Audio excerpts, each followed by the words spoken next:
London is wrapped in fog, and where others see chaos, he finds the truth. The legendary detective Sherlock Holmes is back in the game. Welcome to the channel. Put on your headphones and unravel new mysteries alongside him. It was a wet, blustering night in London when I first heard of the affair of the senseless clock. One of those mysteries that, even now, causes me to shiver when I recall its curious unfolding. The rain had pelted all day against the windows of Baker Street, and the fire in our sitting room had sunk low, casting long orange tongues of light over Holmes's sharp profile as he lay stretched upon the settee, his long fingers steepled beneath his chin. I had been reading the British Medical Journal, half lost in thought, when the familiar rustle of the morning paper in Holmes's hands broke the silence. He had been poring over the Times since breakfast, and I knew by the way his brows had drawn together that some singular trifle had caught his eye. "Watson," said he suddenly, "what is your opinion of a man who dies surrounded by 50 clocks, every one of which has stopped?" I looked up, startled. "Stopped, you say?" "Every one, and at different hours, except one, which ticks on yet never moves its hands." Holmes smiled faintly. "A most curious case. The Times reports that a certain Ezra Willoughby, clockmaker of Bloomsbury, was found dead last evening in his workshop under precisely those conditions." I set down my paper. "A heart attack, perhaps, or madness. It sounds the sort of eccentricity that grows with solitude. A man obsessed with time until time itself turns against him." Holmes's eyes gleamed in the lamplight. "Possibly. Yet I find that explanations born of madness are too convenient, Watson. They relieve the observer of thought." He reached for his violin, drew the bow thoughtfully across the strings, and let a melancholy note linger in the air. "If I am not mistaken, this case will prove far from senseless. Indeed, I should wager there was more reason in Willoughby's clocks than in most men's minds." Before I could reply, there came a brisk knock upon the door. Mrs. Hudson entered, carrying a card upon a small tray. "Inspector Lestrade to see you, Mr. Holmes. He says it's urgent." Holmes sprang to his feet with evident pleasure. "Ah, the very man. Show him up, Mrs. Hudson." Moments later, Lestrade appeared, thin, damp from the weather, his hat in hand. He looked unusually grave. "Evening, gentlemen," said he. "I've come straight from Bloomsbury. You've heard of the Willoughby business, I suppose. There's something there beyond the ordinary, and the Yard could use your eyes, Mr. Holmes." Holmes motioned him to a chair. "You flatter me, Lestrade. Pray, give us the details." The inspector wiped the rain from his coat and leaned forward. "The deceased, Ezra Willoughby, was found locked in his workshop by his apprentice, a lad named Ferris. The room was filled with clocks, great and small, yet all had stopped at different times. One of them, a fine silver timepiece on the table, was still ticking, but its hands pointed to 10 minutes past 2 and never moved. There was no sign of struggle, no forced entry. The window was bolted from within." Holmes's fingers tapped together rhythmically. "And the cause of death?" "Natural, according to the first glance," said Lestrade. "He was seated upright in his chair, head bowed, no wound upon him. The doctor thought it might be apoplexy. But there's something queer. His right hand was clenched tight around a small cog, torn from one of the clocks. We can't tell which. and on the workbench beside him was a list of times written in his own hand. Each time corresponds to a date. That's what puzzles me. Holmes rose and reached for his coat. "Watson, your hat and gloves. The game is afoot." Within the hour, we were rattling through the lamplit streets of London in a cab bound for Bloomsbury. The fog hung thick, swirling against the glass, and the clatter of the horses' hooves echoed faintly from the wet pavement. Holmes sat silent, his keen gaze fixed beyond the window, lost in thought. "Do you believe it was murder?" I ventured. "I believe," said he quietly, "that no man arranges 50 clocks to stop at random moments unless he has something particular to say. Death may have silenced Willoughby's tongue, but not, I suspect, his method. When we arrived, the narrow street where the clockmaker had lived lay dark and still. The shop itself was a modest brick building, its windows fogged with condensation. Inside, a constable stood guard. The air was heavy with the mingled scent of oil, brass, and cold metal. By the flicker of the gaslight, the sight that met us was most extraordinary. Every surface, from the shelves to the mantel, was crowded with clocks, hundreds perhaps, their faces staring blankly like frozen eyes. Each one bore a different time, one at 11, another at 6, another at midnight. But all was silent, their pendulums still. Only a single clock, a polished silver one upon the central workbench, gave a faint rhythmic ticking, though its hands remained fixed at 10 minutes past 2. Holmes stepped forward, bending close, his magnifying lens glinting. "Observe, Watson. Not a particle of dust disturbed, no signs of violence. Yet this man, who had wound and maintained these instruments all his life, left them in such disarray. Why?" He turned suddenly to Lestrade. "Did you examine the apprentice?" "Questioned him," said Lestrade. "Ferris swears his master was in fine health yesterday. No quarrels, no debts. But the lad's frightened out of his wits. He says the clocks all stopped one by one about an hour before he found the body, that he heard them halt, each at a different moment. Then, silence." Holmes's expression sharpened. "And no one entered?" "No one, sir. The door was locked from within."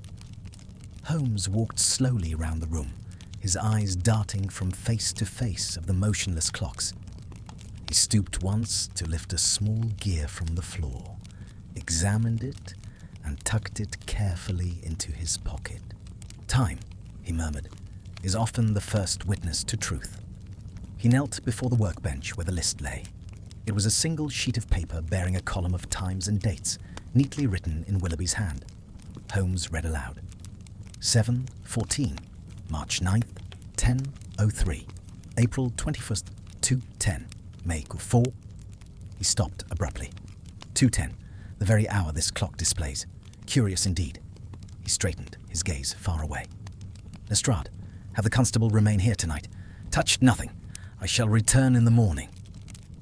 Lestrade looked surprised. "You mean to leave it at that?" "For the present," said Holmes. "I must first learn what happened to the clocks that once kept these times." He turned toward the door, and I followed, glancing once more at the strange array of silent faces behind us. As we stepped into the cold night, Holmes's voice came low through the fog. "Watson, remember, when time ceases to move, it may be because someone has wound it backwards."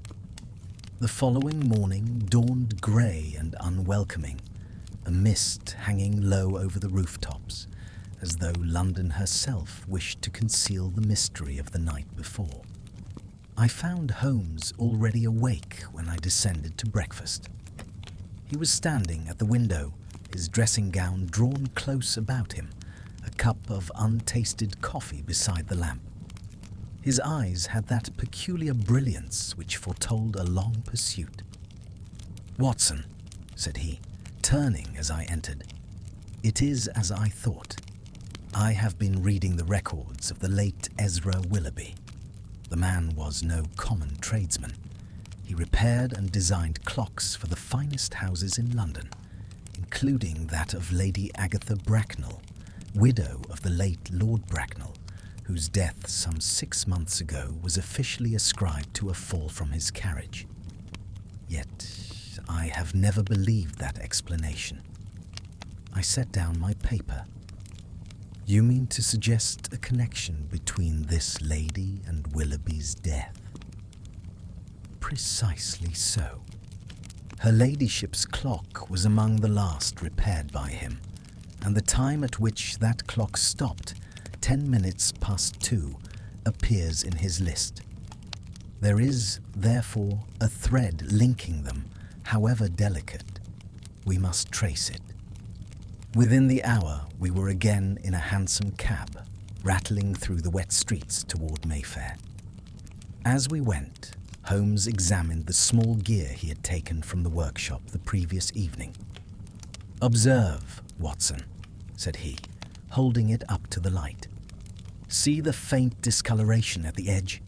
That is no ordinary tarnish. It is the residue of a saline solution, salt water. What clockmaker would use salt upon his works? None, I assure you. Yet, if this gear had once been hidden near the sea, or upon a ship—" He broke off with a satisfied nod. "It is the sea, then, that keeps time in this affair." Lady Agatha received us in her drawing-room, a tall woman of refined beauty, but with eyes that spoke of constant unease. "Mr. Holmes," she said, "Inspector Lestrade informed me you might call. I hardly know how I can assist you." Holmes bowed courteously. "Your ladyship's assistance may be of greater consequence than you imagine. I understand that Mr. Willoughby recently repaired a clock in your possession." She inclined her head. "Yes, a French mantel clock, very old and valuable. My late husband's favourite piece. It had ceased to chime properly." "And may we see it?" She hesitated, but led us to a side chamber, richly furnished. Upon the mantel stood the object in question, a graceful piece of ormolu work, depicting 2 cherubs holding aloft a globe. The clock's hands rested immovably at 10 minutes past 2. Holmes bent close, examining the mechanism with a small glass. He touched the face lightly, listening to the faint metallic echo. "It is wound," he murmured, "yet will not move. Curious. Tell me, your ladyship, when did it stop?" "The night before my husband died," she whispered. "I remember it distinctly, for he remarked upon the coincidence that it had stopped at precisely the moment his carriage overturned. Since then, I have never had it repaired again." Holmes straightened slowly, his eyes thoughtful. "And the cause of his accident, was it ever fully explained?" She gave a bitter smile. "The official report stated that one of the horses took fright and bolted, but I have never believed it. My husband had enemies, Mr. Holmes, though I dare not name them." Holmes bowed again, his expression unreadable. "Then I thank you, madam. You have given me more than you suppose. Watson, we must not linger." When we were once more in the cab, I could restrain myself no longer. "Holmes, what connection can exist between Lady Bracknell's clock and Willoughby's death?" "My dear Watson, do you not see? Both clocks are arrested at the same hour, 10 minutes past 2, and both were handled by Willoughby. The pattern extends beyond coincidence. Moreover, each of the times on Willoughby's list may correspond to a clock he once mended for another patron. The question becomes, what binds those patrons together? He paused to strike the seat impatiently with his stick. "We must locate the others at once. Lestrade shall assist us." That afternoon, we joined the inspector at Scotland Yard, where Holmes requested the addresses of Willoughby's recent clients. Lestrade, though sceptical, complied. There were 6 names on the list, scattered from Kensington to Hampstead. Holmes spent hours examining the reports, making notes in his rapid, spidery hand. At length, he looked up. "Watson, a pattern begins to form. Observe. Each of these households has, within the last year, reported either a theft or loss of a valuable article, a painting, a jewel, or a piece of silver. The dates of those incidents correspond exactly to the times upon Willoughby's list. Do you see now the meaning of his mad clocks? He recorded the hours when certain thefts occurred." Lestrade whistled softly. "Then Willoughby must have been in league with the thieves." "On the contrary," said Holmes, "he was their unwilling accomplice, a craftsman coerced into fashioning clocks used to conceal the plunder. But when he sought to reveal the secret, he was silenced. That evening, we visited one of the other addresses, a merchant's house in Kensington, whose family had suffered the mysterious disappearance of a diamond brooch 3 months prior. The merchant's wife led us to the drawing room, where another of Willoughby's clocks stood silent. When Holmes opened its case, a look of triumph crossed his face. Hidden beneath the mechanism was a tiny cavity lined with dried salt and traces of wax. "A hiding place," he murmured, "for something small yet precious." He replaced the clock carefully. "Watson, you recall the saline residue upon the gear. These clocks were not meant merely for decoration. They were used to smuggle jewels, perhaps from the continent, concealed within their cases. The salt would protect the metal from the sea air." Lestrade's eyes widened. "Then Willoughby was part of a smuggling ring?" "Not willingly," Holmes replied. "He was a tool forced by someone more cunning. When he tried to expose the conspiracy, he left a dying message, the stopped clocks, to show the times of each theft. But who was his murderer?" We returned to Baker Street long after dusk, weary yet restless with excitement. Holmes sat by the fire, pipe in hand, the faint blue smoke curling around his head like a halo. "There remains one more question, Watson," said he quietly. "Who among those connected with the clocks had both opportunity and knowledge of Willoughby's secret? It must be one who handled his work closely, one who could move freely between the cases, who knew the times he recorded." I thought for a moment. "His apprentice, Ferris." Holmes shook his head. "Too simple. The boy's fear is genuine. No, the hand is older, more practiced. Someone within the yard itself, perhaps. Someone who knew when each theft would be reported and how to intercept the evidence." He leaned forward, eyes glittering. "Watson, I have just recalled that Sergeant Pierce was in charge of 3 of those investigations. I believe we have found the ghost within the machinery."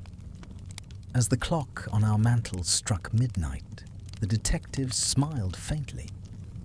"Time itself, my dear Watson, has just given us our next clue." The next day broke clear and crisp, the fog lifting reluctantly from the city like a blanket pulled from a restless sleeper. Holmes was at his desk when I entered, his face illuminated by the morning light and the thin wisp of smoke from his pipe curling lazily about his head. The paper before him was covered with neat columns of names, times, and addresses. He looked up briefly, eyes alive with that particular intensity which only a new revelation could provoke. "Watson," he said without preamble, "I have been verifying our assumption concerning Sergeant Pierce. The man has an unusual history. Before joining the yard, he was employed as a customs officer at Tilbury Docks, dismissed, curiously, for negligence involving the loss of a shipment of jewels from Antwerp. The matter was hushed up, but the records remain. Do you see the thread? The smuggling operation that Willoughby discovered must have run through the docks. Pierce's experience would make him the ideal liaison between the thieves and the city." I drew nearer, examining the papers spread before him. "You mean he used Willoughby's clocks to bring the stolen jewels ashore undetected?" "Precisely.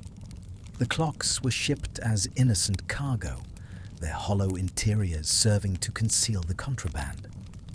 Once in London, they were sold to unsuspecting buyers who unknowingly harbored the plunder in their drawing rooms. Later, when the thieves desired to retrieve their spoils, they arranged for the theft of the same clocks or of the valuables hidden within them." I could not help but exclaim, "Ingenious, Holmes!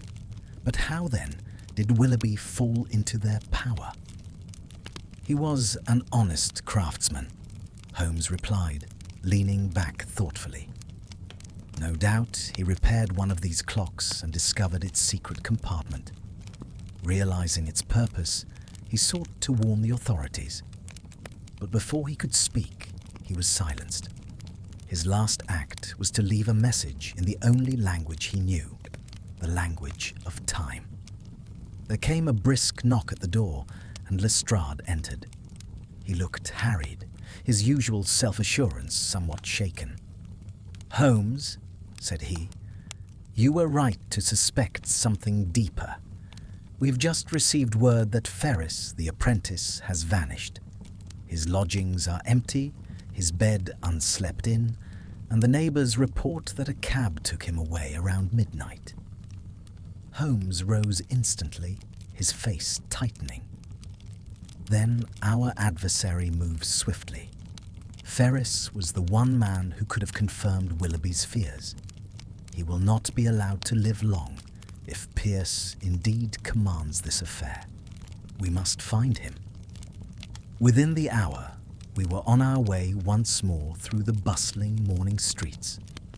Holmes directed the cab first toward the apprentice's small workshop near Tottenham Court Road. The room was modest, a few tools scattered on the bench, the faint smell of oil and brass lingering in the air. Holmes examined every corner with his usual precision. Beneath the workbench, he found a crumpled scrap of paper.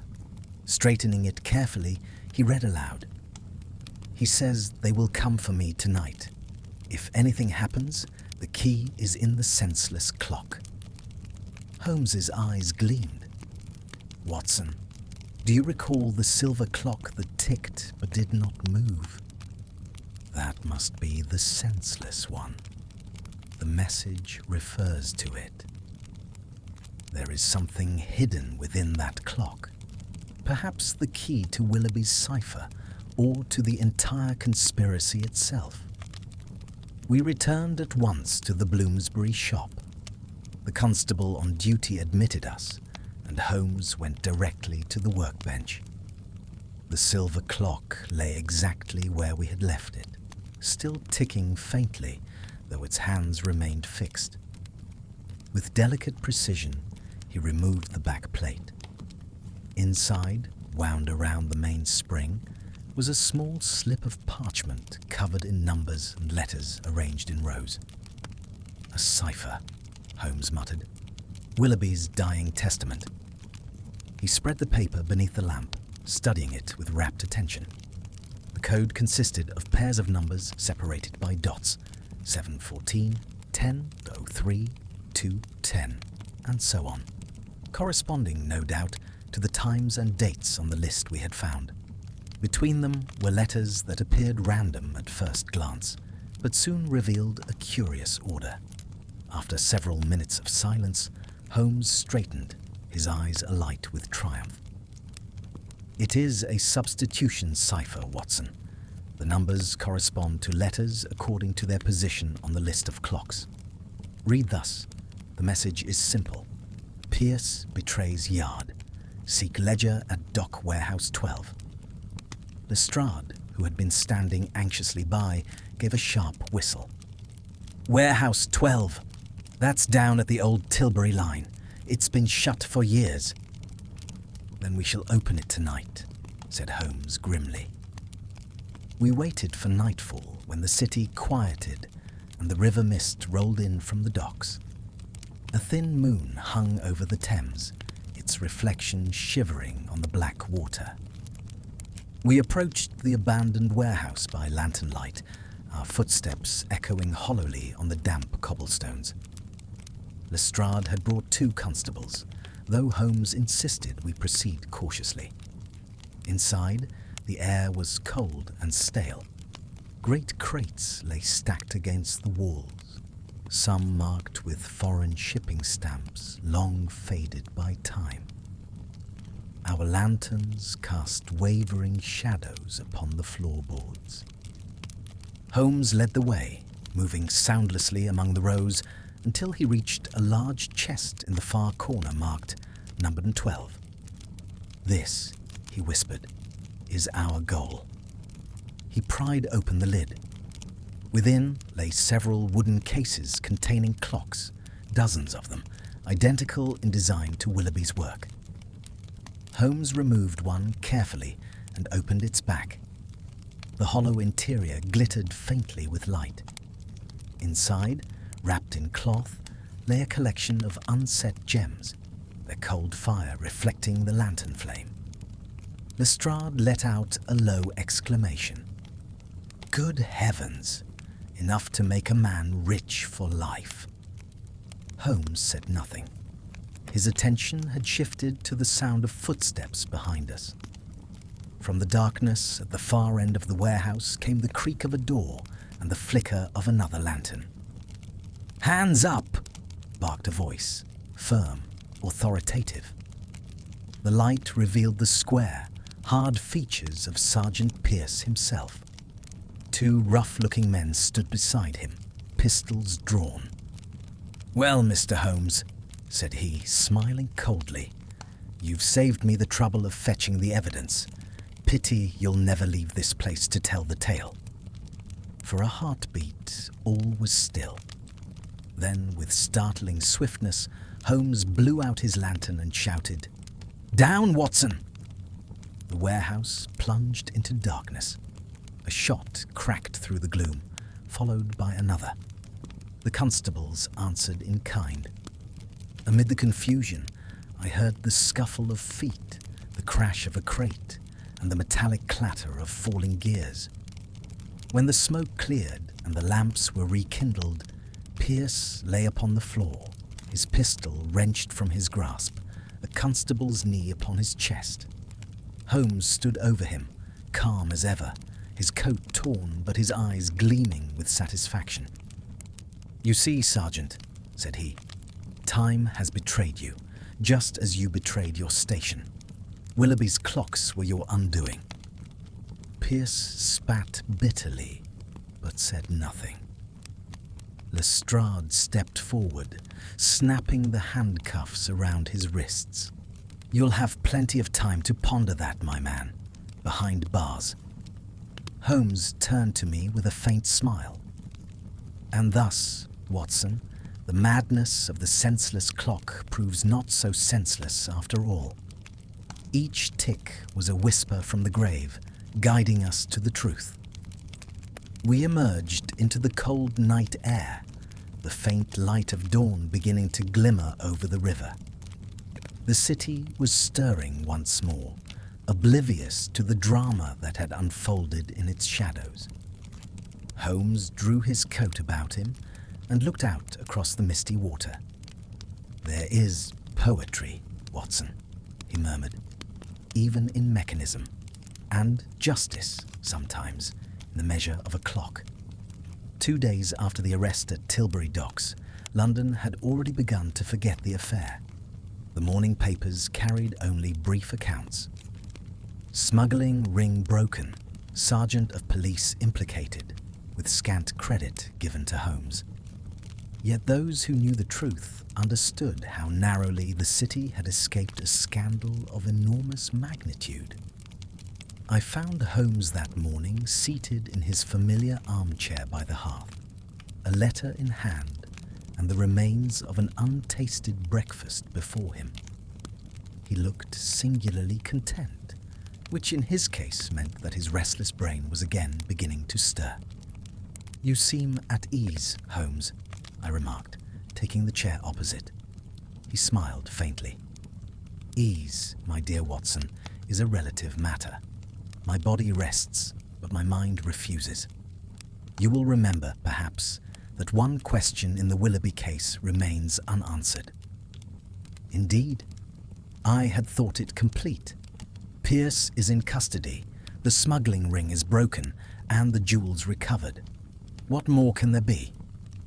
Holmes tapped the edge of the letter thoughtfully. "This arrived an hour ago. It is unsigned, written in a delicate feminine hand. Listen. You have uncovered much, Mr. Holmes, but not all. The clocks mark not only theft, but death. Before the last chime, you will understand." He laid the paper upon the table. "Postmarked from Hampstead, Watson. There is still a clock that has not been accounted for, the one belonging to Lady Agatha Bracknell." I started. "You think she is involved?" "Or in danger," said Holmes quietly.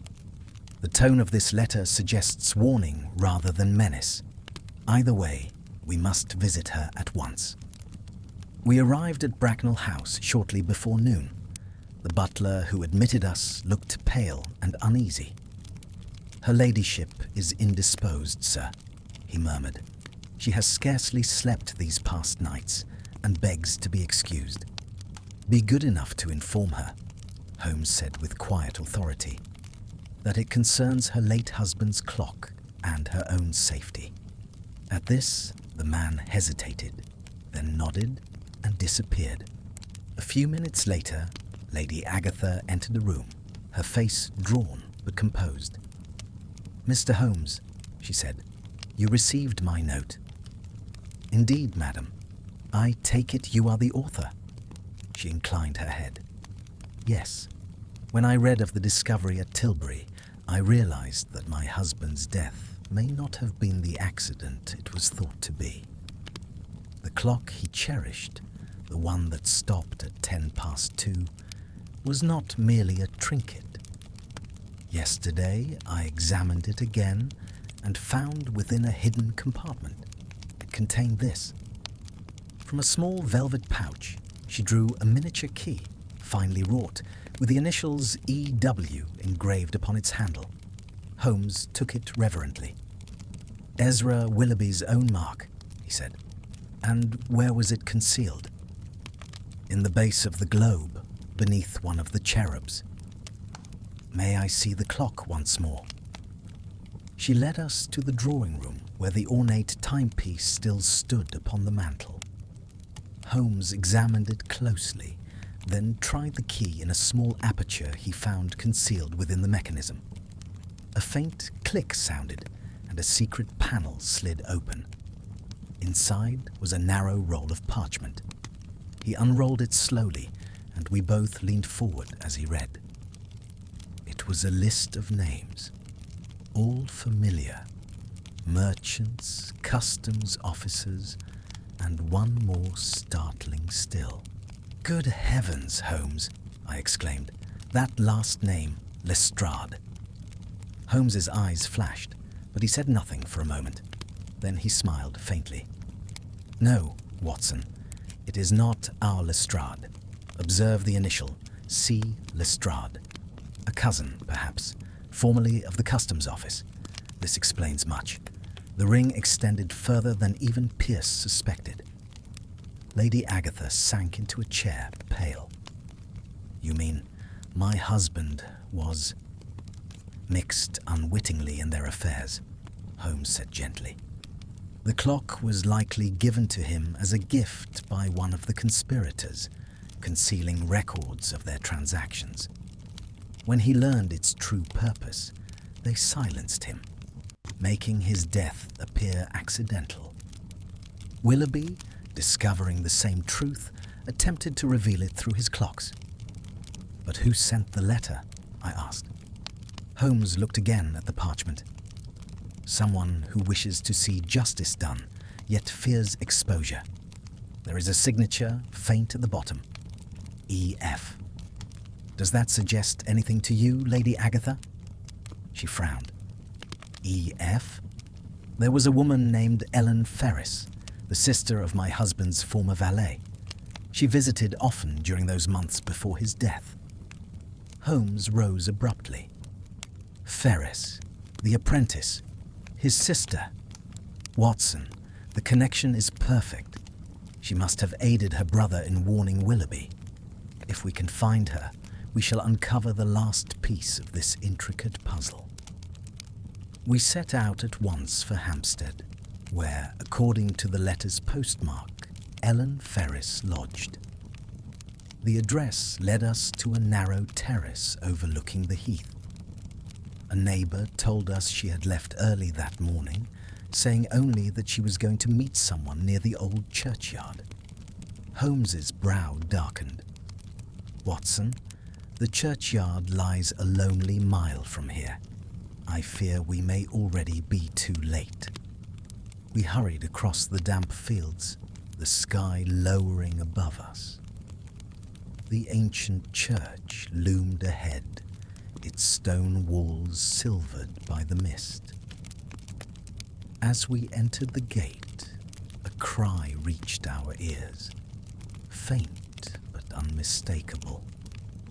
Holmes darted forward, and I followed. Near the lich gate, a woman struggled with a dark figure who tried to drag her toward the shadows. Holmes seized the man by the collar, wrenching him backward with a force that sent both sprawling. I rushed to the woman's aid. It was indeed Ellen Ferris, pale and trembling. The assailant, once subdued, proved to be none other than Pierce's former accomplice from the docks. Holmes bent over him. "So," he said coldly, "you hoped to finish what your master began, but the clock has struck your final hour." The man snarled, but said nothing more. We turned our attention to the terrified woman. "Miss Ferris," Holmes said gently, "you have been most courageous. Tell us quickly, why did you write to me?" She clutched his arm, her voice shaking. "I feared they would come for me next. My brother told me everything before he disappeared. He said Willoughby hid the list in Lady Bracknell's clock. I sent you the note to warn you, and her, but they followed me. Your warning has saved lives," Holmes said gravely. "You need fear nothing more. The law will protect you." By the time we returned to Baker Street that evening, the sky had cleared and a faint frost glittered upon the windows. Holmes sat long by the fire, silent, the faint ticking of our own mantel clock the only sound. At last, he spoke. "You see, Watson, how the smallest gear may turn the mightiest wheel. A simple craftsman, a frightened apprentice, a lady's broken clock, and from these, a conspiracy that reached from Bloomsbury to the highest echelons of trade." He leaned back, his eyes half closed. "Yet I suspect this is not the final movement. There remains someone who directed all, someone the others feared even to name. The clocks have fallen silent, but their rhythm still echoes. We shall hear it again, I fancy, before long." He smiled then, that rare and distant smile which hinted at satisfaction tinged with melancholy. For now, however, let us have our supper. The mystery of the senseless clock, it seems, still keeps time. The days that followed were uneventful on the surface, yet beneath that calm, I detected in Holmes the unmistakable stirrings of renewed pursuit. He had received several visitors, men of business, a messenger from the yard, and even a representative of the Treasury, but each left him in deeper thought. The morning papers praised the brilliant efficiency of Scotland Yard, while omitting any mention of the one man to whom credit was due. This neglect never troubled Holmes, but I saw that his restless spirit was not content. He was waiting for something, though what I could not then imagine. It was a bleak November evening when the next act of our strange chronicle began. I had been dining with an old army friend at the club and returned to Baker Street somewhat later than usual. To my surprise, I found our sitting room dark save for the glow of a single lamp by the window and Holmes seated motionless beside it. His face was half in shadow, his fingers drumming lightly on the arm of his chair. "Ah, Watson," he said quietly, "you return at an opportune moment. There has been another development, one that may bring the affair of the senseless clock to its true conclusion." He handed me a small card. Upon it were scrawled the words, "The hand that turns the hour strikes again tonight. Watch the clock at Bishopsgate." No signature, only those strange, deliberate lines. "Another warning?" I asked. "Or a challenge?" said Holmes. "Note the phrasing, the hand that turns the hour. A poetic description of our unseen adversary, perhaps." Bishopsgate is the district where the main telegraph office stands, and also the warehouse of Percival, Dawn and Co., a firm that dealt in imported timepieces. Their ledgers were among those recovered from Willoughby's shop. I suspect we shall find something of interest there. An hour later, we were bound for Bishopsgate. The night was cold, the gas lamps throwing long, tremulous reflections upon the slick pavements. Holmes sat silent, his eyes gleaming in the gloom of the cab. "The note," he murmured at last, "was written in the same fine, pointed hand as Lady Agatha's letter, but the ink differs, an older, heavier style used in government offices. Curious, is it not?" When we reached Dawn and Co., the street was nearly deserted. A single light burned within the building, visible through the glass panes of the counting room. Holmes motioned for silence, and we approached cautiously. Through the half-drawn blinds, we could see a man seated at a desk, poring over a large ledger. His face, half turned toward us, was thin and sallow, with a high, receding brow. "That," whispered Holmes, "is Percival Dawn himself, once a contractor for the Admiralty, dismissed under questionable circumstances. I begin to see the mechanism by which this affair was wound." At that moment, a faint sound, a click, soft yet distinct, broke the stillness. Dawn's head jerked up. He rose abruptly, crossed to a heavy clock that stood against the wall, and began to adjust its mechanism. Holmes's eyes gleamed. The clock again. Observe how he turns the inner wheel. That movement is no ordinary winding. It releases a concealed panel. We watched as Dawn withdrew a small packet wrapped in oilskin from within the clock's casing. He placed it on the desk and opened it. Inside were several folded papers and what looked to be a strip of blue ribbon bearing the crest of the Royal Customs Office. "Evidence," Holmes breathed. "He is removing the last traces of the conspiracy." But even as he spoke, another figure appeared in the doorway behind Dawn. a man broad of shoulder, muffled in a heavy coat. He stepped swiftly forward. Before Dawn could turn, the man struck him on the temple with the butt of a pistol. The merchant fell without a sound. Holmes moved like lightning. "Stay here, Watson," he whispered, and before I could protest, he had vanished through the side door. I followed, revolver in hand, bursting into the counting room, just as the assailant bent over the fallen man to seize the packet. Holmes leapt upon him, and the two went crashing to the floor, overturning a chair and scattering papers in every direction. For a few fierce moments, the struggle was desperate. The intruder fought with the silent ferocity of one cornered, but Holmes, wiry and unyielding, bore him down. I rushed to assist, and together we secured him. When the light fell upon his face, I uttered an involuntary cry. "Good heavens, Holmes, it's Lestrade's cousin." "Charles Lestrade, ex-customs officer," said Holmes grimly. "The final link in the chain. You have played your last hand, sir." The man glared up at us, his lip bleeding. "You think you've won, Holmes? You've only touched the surface. There are others, men higher than me, men you'll never reach." Holmes regarded him coldly. "Possibly, but your evidence will suffice to expose the rest."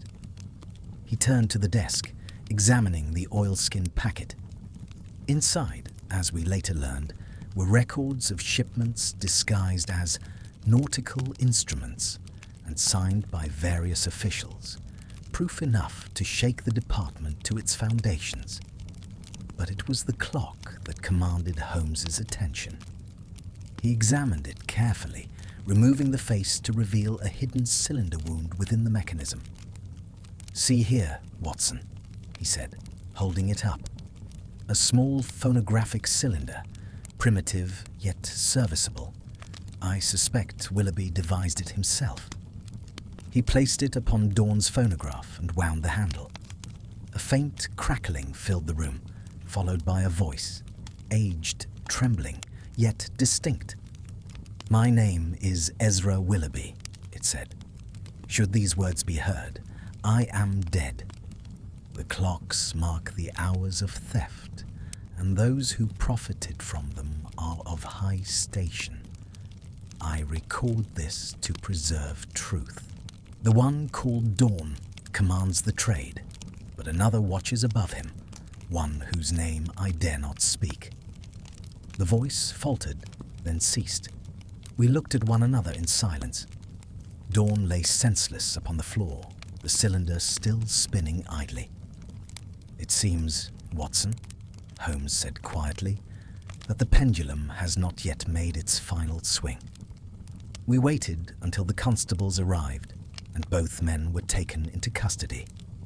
The physician who examined Dawn reported that he would recover, though his memory might not. Holmes made no comment.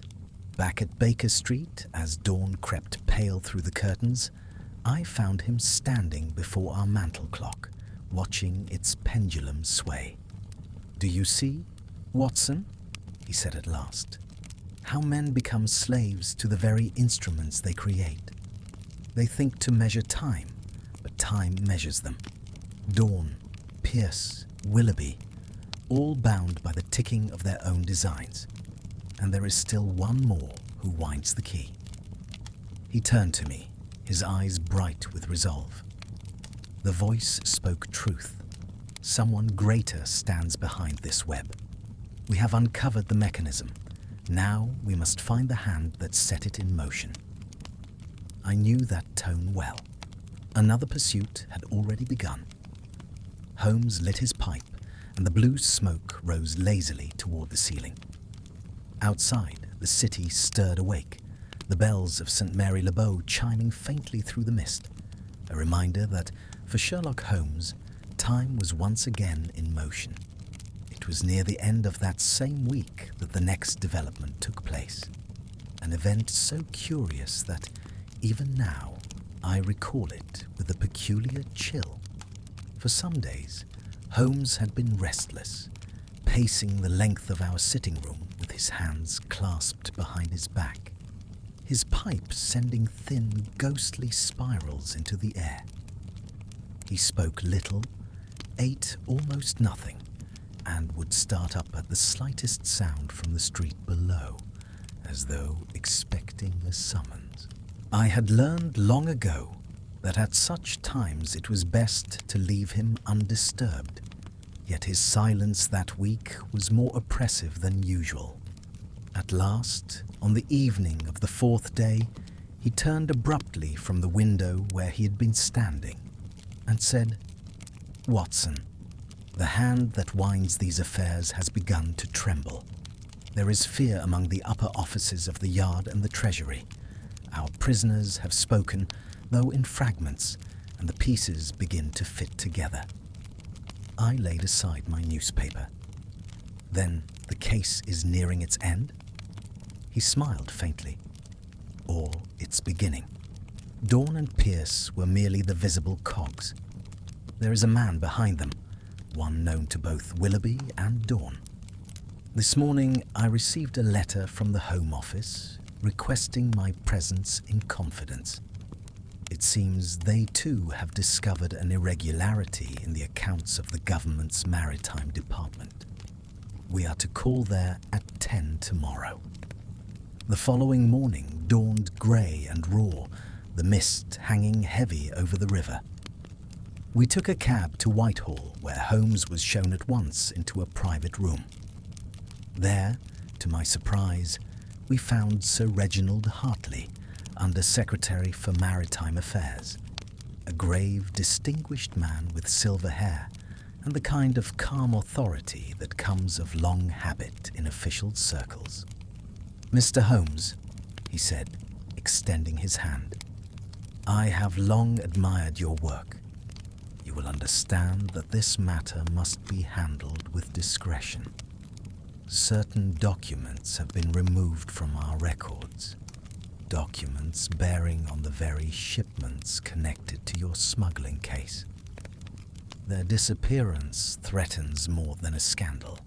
It endangers the government itself." Holmes inclined his head. "Then I take it, Sir Reginald, that you suspect one of your own officers?" The Undersecretary hesitated. "I would rather not say. Yet there is one who had access. The Chief Auditor, a Mr. Barnaby Trent. He was once a naval officer, later appointed here through private recommendation. His conduct has been beyond reproach, but..." He paused. "He has of late shown signs of anxiety, and yesterday he absented himself from duty without explanation." Holmes's eyes narrowed. "Trent, you say?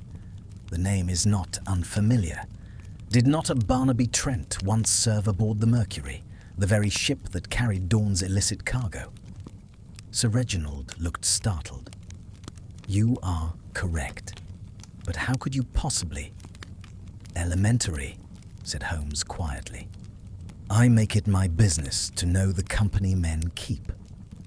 He rose, drawing on his gloves.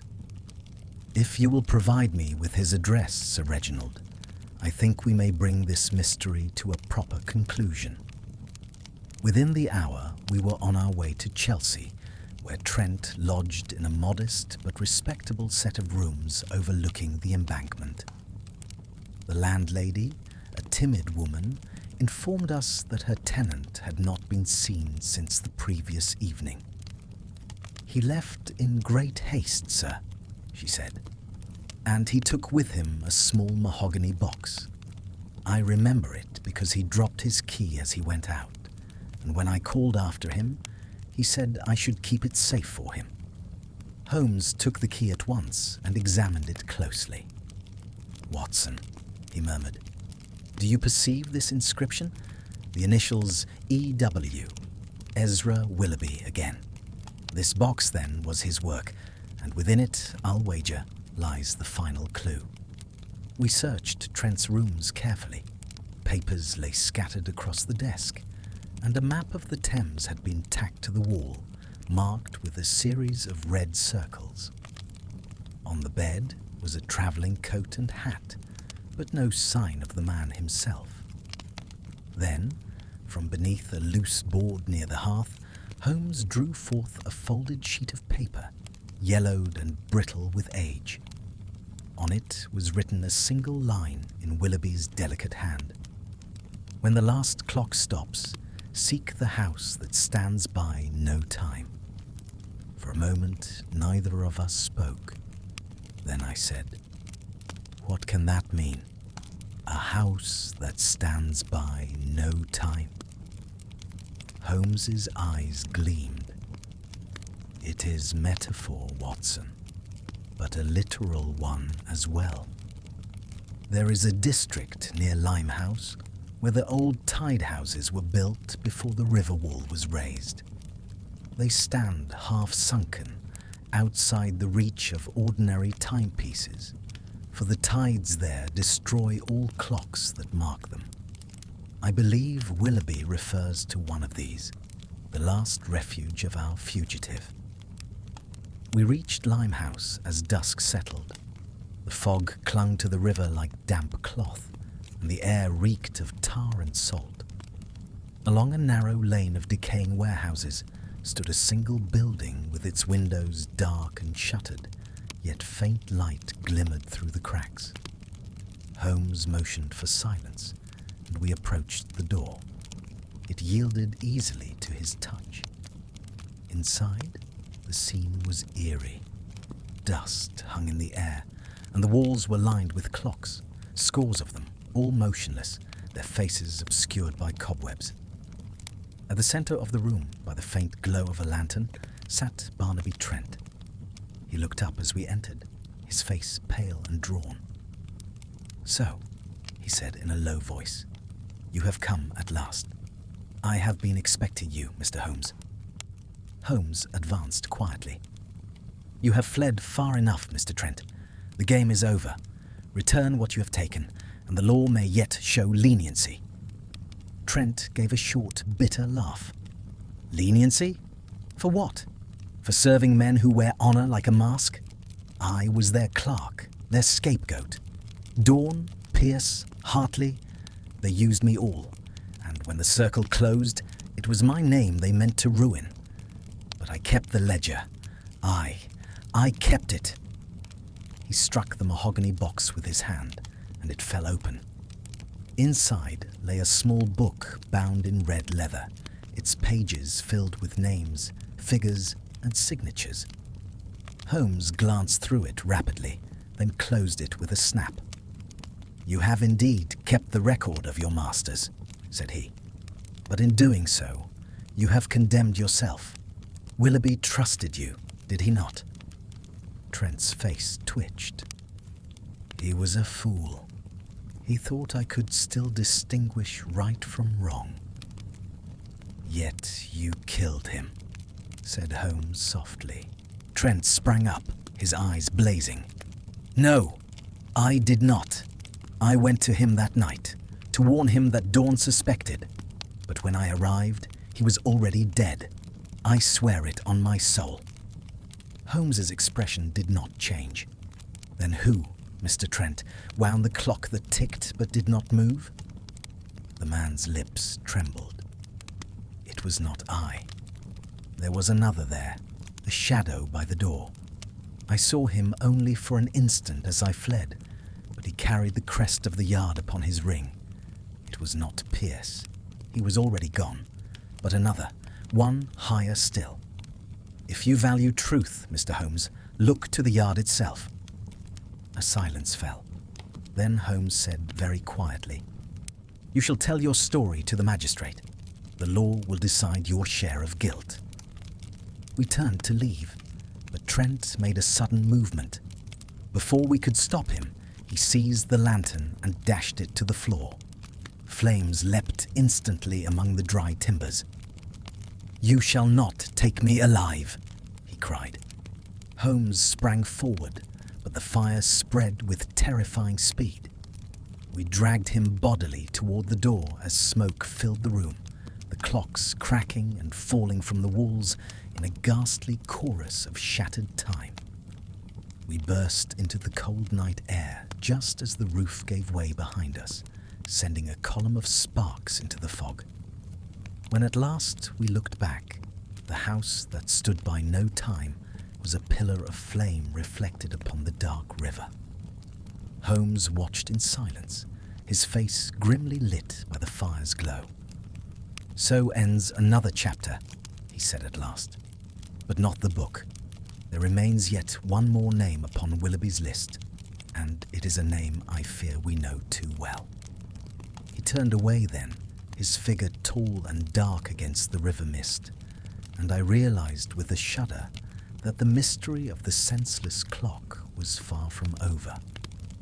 The morning after the fire at Limehouse was a dismal one. A heavy fog hung low upon the city, muffling the bells and dimming even the lamps of Baker Street. Holmes had not slept. He had returned in the small hours of the morning, his coat scorched and his face darkened by smoke.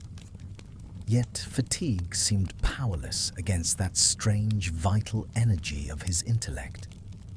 When I descended to breakfast, I found him already at the table, surrounded by maps, reports, and a telegram or two whose blue paper glowed faintly in the firelight. "Watson," said he, looking up, "we have reached the last movement of our strange symphony of time. The Limehouse fire has consumed the building, but not the truth. Before the flames rose, I recovered this." He held up a small fragment of metal, scorched and twisted, but still faintly engraved with the same initials that had haunted us through the entire affair, E.W. "It is part of a clock face," Holmes explained, "the last one Willoughby ever made. Within the casing, I found traces of ash and parchment, perhaps a message, but too far gone to read. Still, I believe I know what it contained." I poured him a cup of coffee. "You mean you can finally identify the man behind all this? The one Willoughby feared?" Holmes's expression hardened. "I can. And, I regret to say, the answer is one that will bring little satisfaction. There are truths, Watson, that wound the discoverer more deeply than they harm the guilty." Before I could press him further, Mrs. Hudson appeared at the door. "A gentleman to see you, Mr. Holmes," she announced. "He would not give his name, but says it is urgent." "Show him in," said Holmes.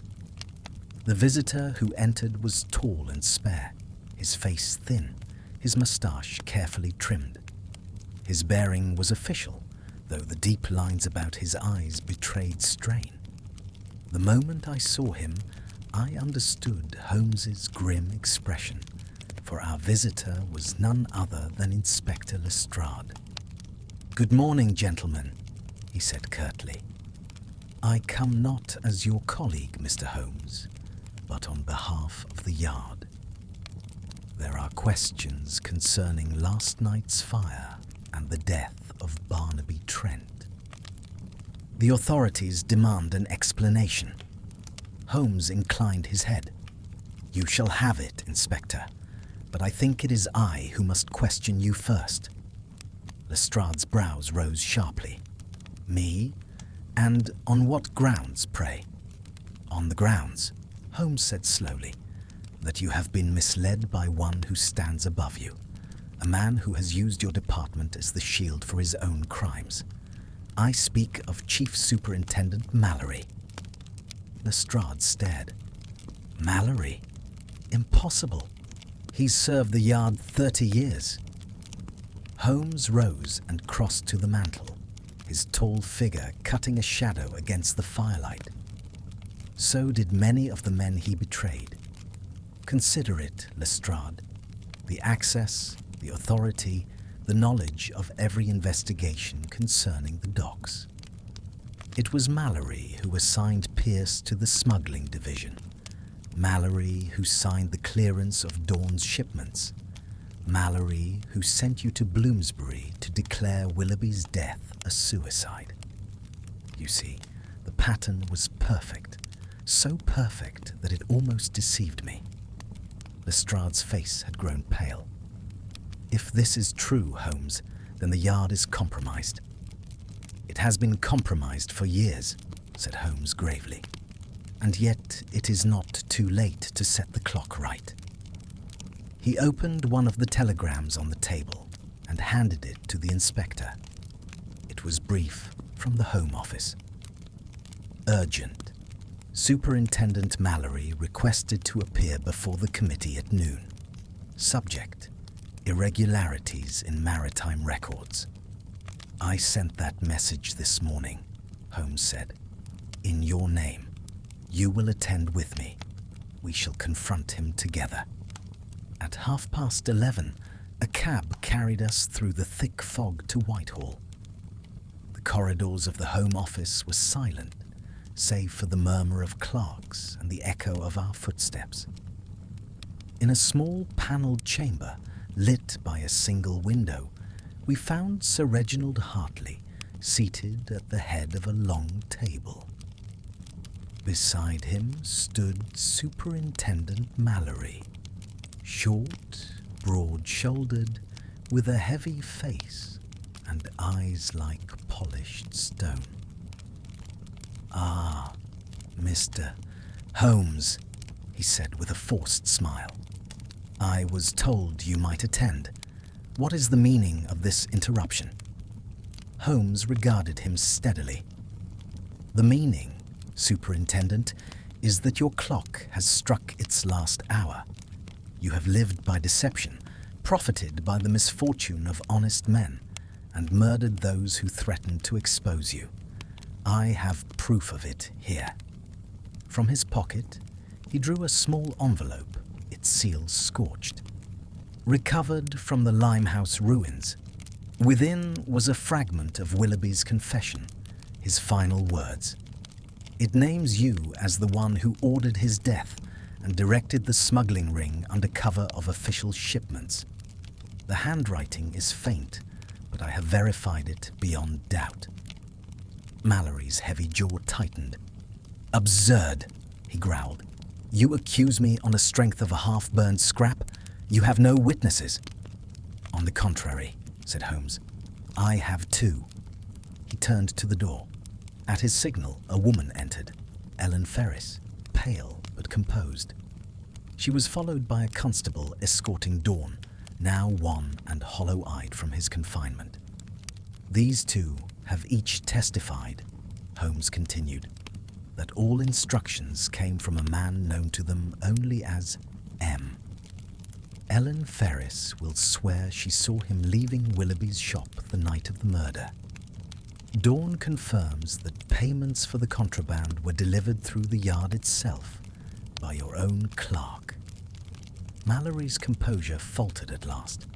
He glanced towards Sir Reginald, who sat in stony silence. "This is an outrage," he muttered.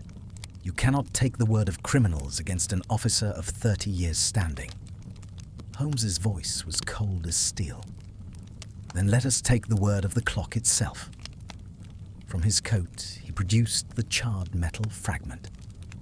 When this was cleaned, a single number appeared upon its reverse, 127B. It corresponds to the serial number of the timepiece kept in your office, Superintendent. Willoughby built one special clock for each member of the ring. Yours, the final one, was designed to record their meetings. Its spring contained a phonographic cylinder similar to that found at Dawn's warehouse. I suggest we examine it. Mallory's face turned ashen. "You would not dare." But Holmes had already stepped to the adjoining office. A moment later, he returned, holding a handsome brass clock under his arm. With delicate precision, he opened the casing and extracted a small wax cylinder. Placing it on a phonograph provided by Sir Reginald, he wound the handle. At first came only the faint hiss of static, then a voice, deep, deliberate, unmistakable. Pierce will see to the removal of the man Willoughby. The clocks must be stopped before they speak. There was a gasp around the room. The voice continued, calm and confident. I shall attend the docks on the 10th. The next consignment leaves under my warrant. The matter must be kept from Holmes. He suspects too much already. Holmes stopped the machine. Mallory's head had sunk forward in defeat. Lestrade, white-faced, stepped forward and laid a hand upon his shoulder. I must do my duty, he said quietly. By order of the Crown, I arrest you for conspiracy, fraud, and the murder of Ezra Willoughby. Mallory rose slowly, his lips twisting in a bitter smile. Time catches us all, Mr. Holmes, he said hoarsely. Even you. Then he allowed himself to be led away. The chamber was silent, save for the faint ticking of the clock that remained on the table. Holmes regarded it for a long moment, then turned to me with a weary smile. It is finished, Watson. The senseless clock has spoken its last. As we emerged once more into the fog, the great bell of St. Stephen's struck noon above the Thames. Holmes paused to listen. Strange, he murmured. For all our striving to master it, time alone delivers the final judgment. Willoughby sought justice through his clocks, and justice has come by the same hand. He looked out across the river, the faint light glinting on his keen features.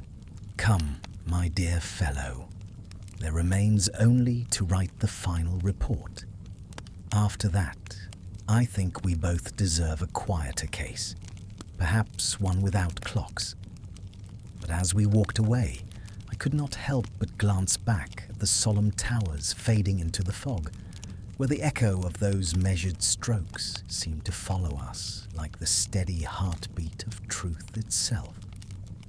In the days that followed the exposure of Superintendent Mallory, London buzzed like a disturbed hive. The newspapers were filled with rumors of corruption at the Yard, of missing records, of high officials suddenly resigning for health reasons. Yet in all these accounts, the name of Sherlock Holmes appeared only once, and then in a single sentence, describing him as a private consultant who offered certain useful suggestions. Holmes read that line aloud at breakfast, smiled faintly, and cast the paper into the fire. Recognition, Watson, he remarked, is a dangerous indulgence. It inflates the unworthy and discourages the diligent. I would sooner remain a shadow in the background if it keeps the public safe. He leaned back in his chair and laced his long fingers. Nevertheless, I confess that something in this affair still troubles me. I have the uneasy sense that Willoughby's chronicle has not yet finished striking. There was an omission, something small, something absurdly simple that continues to elude me. I looked up from my cup. Surely, Holmes, the case is closed. The culprits have been punished, the smuggling ring dismantled, and justice done. He regarded me with that half-amused expression which often preceded a revelation. Ah, Watson, you mistake conclusion for closure. There is a distinction between the ending of a crime and the understanding of it. The clocks, for example. Why did Willoughby choose to stop them all at different hours? It was not necessity. It was design. Each moment recorded something more than theft or death. It recorded meaning. At that moment, Mrs. Hudson entered with the Morning Post. Among the letters was a small parcel, square and neatly wrapped in brown paper. The handwriting on the label was unfamiliar. Holmes examined it briefly, then sliced it open with his penknife. Inside lay a clock's minute hand, finely wrought of brass, and a folded note. The note read simply, "You found the wrong man. The true clock still ticks." Holmes's eyes narrowed. "So," he murmured, "our adversary writes from beyond the grave, or another hand writes in his name. Either way, we are not yet done." He rose, fetched his magnifying lens, and examined the brass hand under the lamplight. "This is no ordinary component. The alloy is French, made only by one workshop in Lyon. You recall, Watson, that Willoughby once apprenticed there. It appears that whoever sent this understands his craft intimately." I frowned. Could it be some surviving accomplice of Dawn or Pierce? "Possibly," said Holmes. "But observe the detail on the base. An engraving, seemed for 2. Those numerals correspond neither to a date nor to any known serial code. What then do they signify? Let us consult the list of Willoughby's stopped clocks." He took down his notebook and turned to the familiar column of times and dates. His finger moved rapidly down the page until it halted midway. "Here, 1242. That corresponds to the clock sold to one Captain Rufus Mordaunt, late of the East India Company, residing at Greenwich." Holmes shut the book decisively. "If my hypothesis is correct, Watson, we shall find that this Captain Mordaunt has played some silent part in our story. Prepare yourself. We leave within the hour."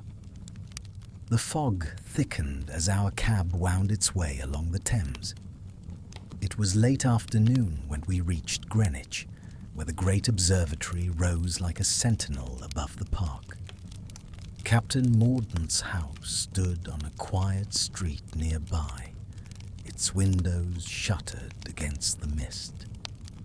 The door was opened by a thin, stooped servant whose eyes flickered nervously when Holmes presented his card.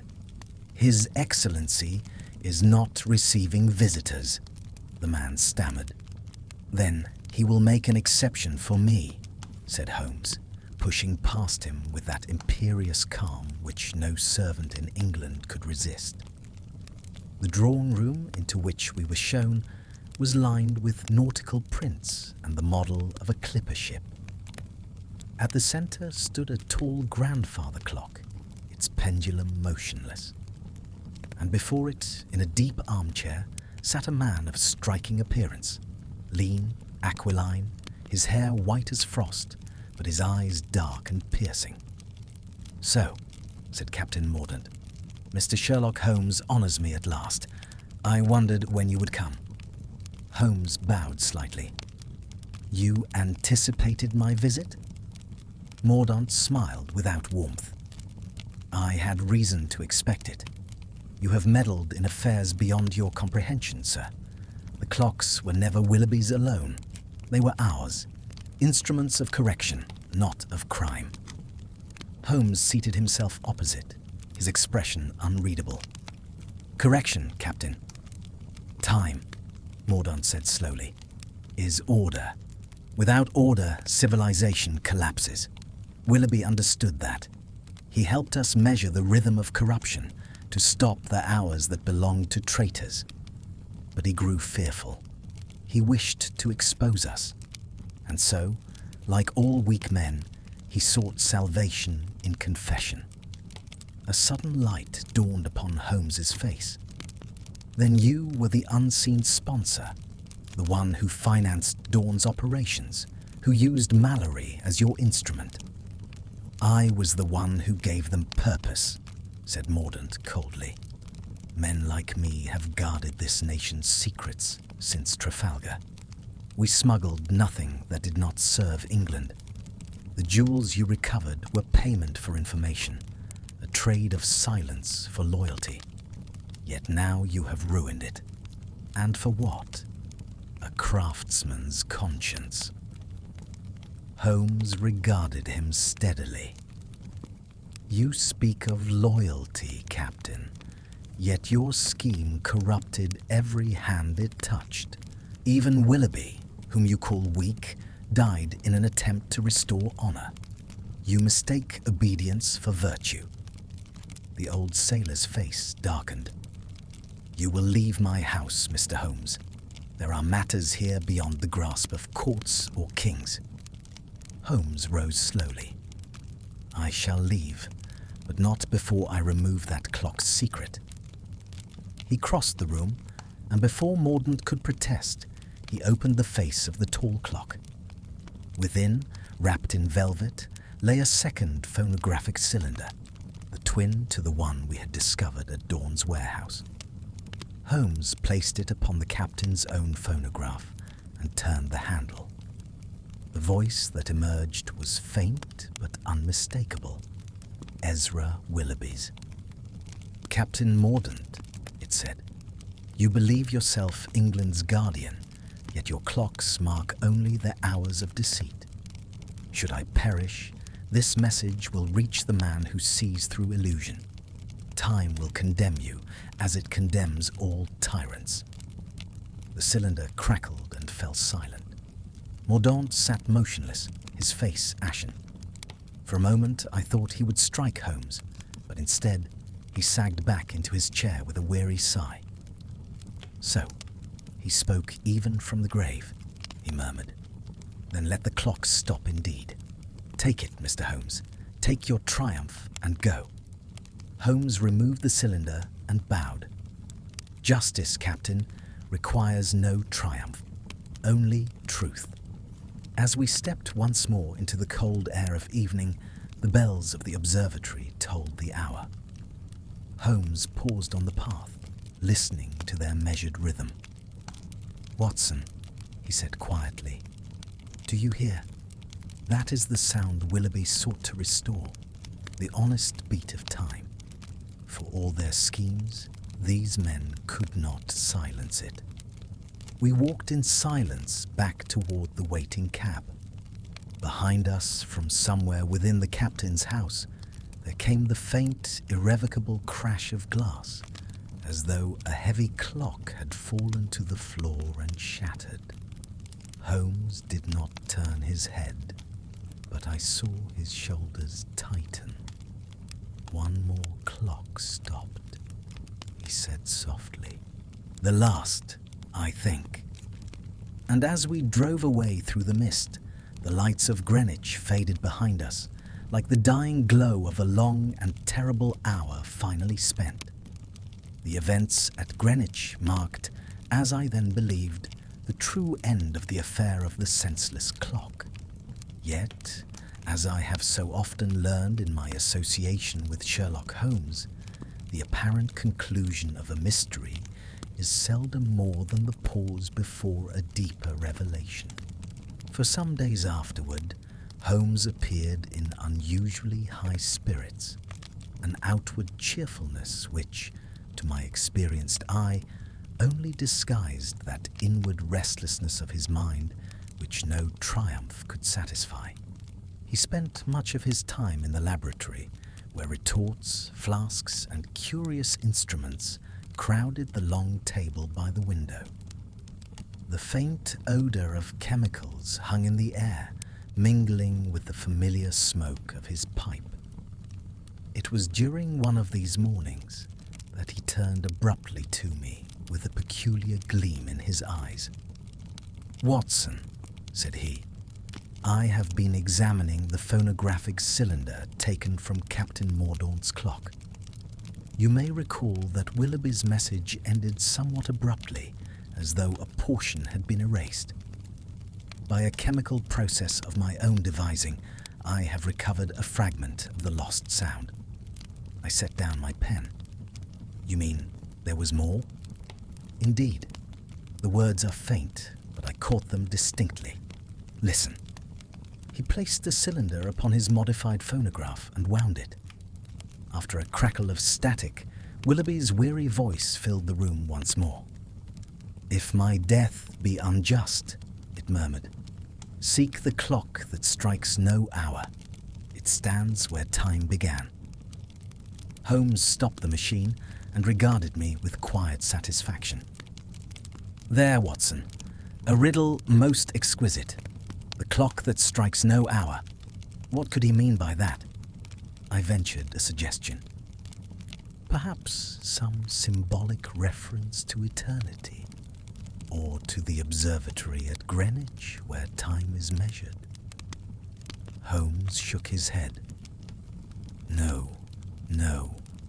Willoughby's mind was mechanical, not poetic. His metaphors, when he used them, were practical devices.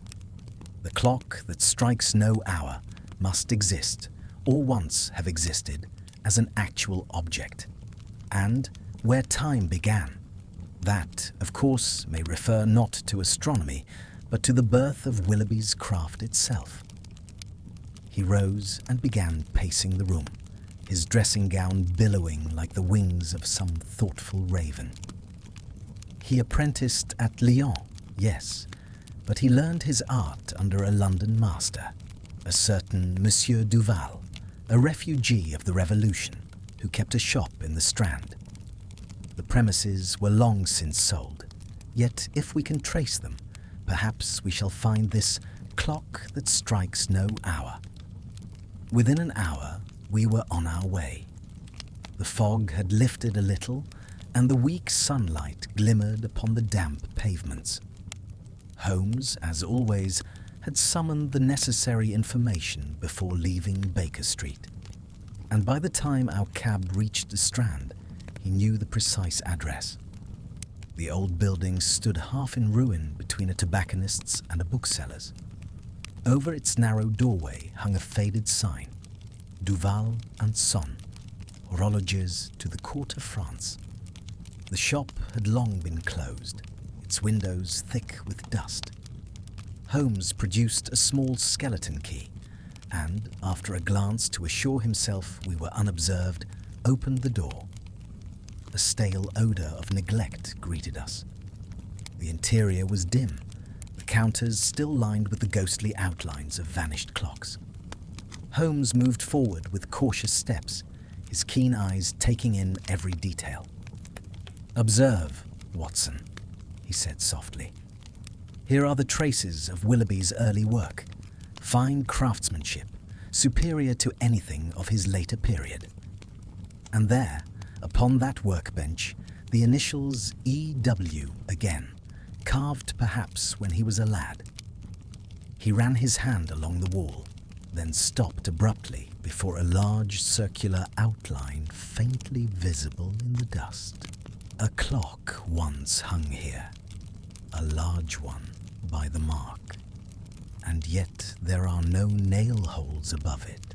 It was fixed by other means, and when removed, something behind it was concealed." He took a penknife from his pocket and gently pried away a panel of wood. Beneath it lay a cavity containing a small brass instrument unlike any clock I had ever seen. Its face bore neither hands nor numerals, only a single slot from which the faintest ticking issued. "The clock that strikes no hour," whispered Holmes. "It still lives." He lifted it reverently to the light. The mechanism was simple yet subtle, a design beyond any ordinary craftsman. Beneath it was a scrap of parchment, discolored with age. Holmes unfolded it carefully, and together we read the words, "To him who finds this, know that time is but truth measured. When the hourless clock stops, the last lie falls. E.W." Holmes's eyes shone with fierce delight. "Watson, this is Willoughby's legacy, a final test, perhaps, to expose deceit wherever it lingers. But how, I wonder, does one stop a clock that has no hour?" Even as he spoke, the faint ticking ceased. A sharp click followed, and the bottom of the brass case dropped open. Inside lay a small packet wrapped in silk and sealed with wax. Holmes broke the seal and revealed a folded letter addressed in an elegant hand. "To Mr. Sherlock Holmes of Baker Street, whom I have not yet met, but whom I trust above all others." I could scarcely speak. Good heavens, Holmes. He knew of you. Holmes read in silence for some minutes, then handed me the letter.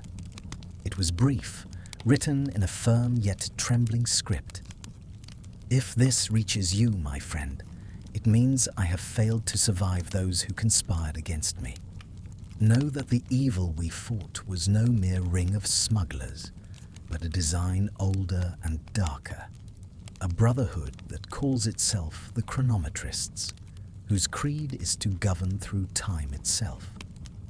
Their symbols are clocks, because they believe control of hours grants mastery over men. Beware them, for they endure beyond any trial. I have hidden their charter within the clock of no hour. Let truth, not time, prevail. Ezra Willoughby. When I looked up, Holmes's face was grave. So, Watson, the web extends further still. The chronometrists, a society manipulating commerce, government, even justice under the guise of measuring time. No wonder so many feared to speak. Mallory and Mordaunt were but its local agents. He replaced the letter in its casing and closed the panel behind us. We must tread carefully now. If Willoughby's warning is true, this organization will not suffer exposure lightly, yet we hold the key to its existence. As we stepped out into the fading daylight, a cold wind swept down the Strand. Holmes drew his coat tighter. There will be another move, Watson. The hourless clock has struck, though none can hear it. Somewhere, someone knows it has been found. That evening, as we sat before the fire at Baker Street, the faint chiming of distant bells reached our ears. Holmes glanced toward the mantel clock, which marked the same moment precisely. Curious, he murmured. Every clock in London strikes together, yet somewhere there is one that never will. The clock of no hour, and its silence may yet prove louder than the tolling of all the rest. I thought I saw just then the shadow of concern cross his face, a rare thing in that master of composure. But it passed as swiftly as it came, and he reached for his violin. The bow drew a single lingering note, soft, melancholy, and infinitely distant, like the echo of time itself, still ticking in unseen darkness.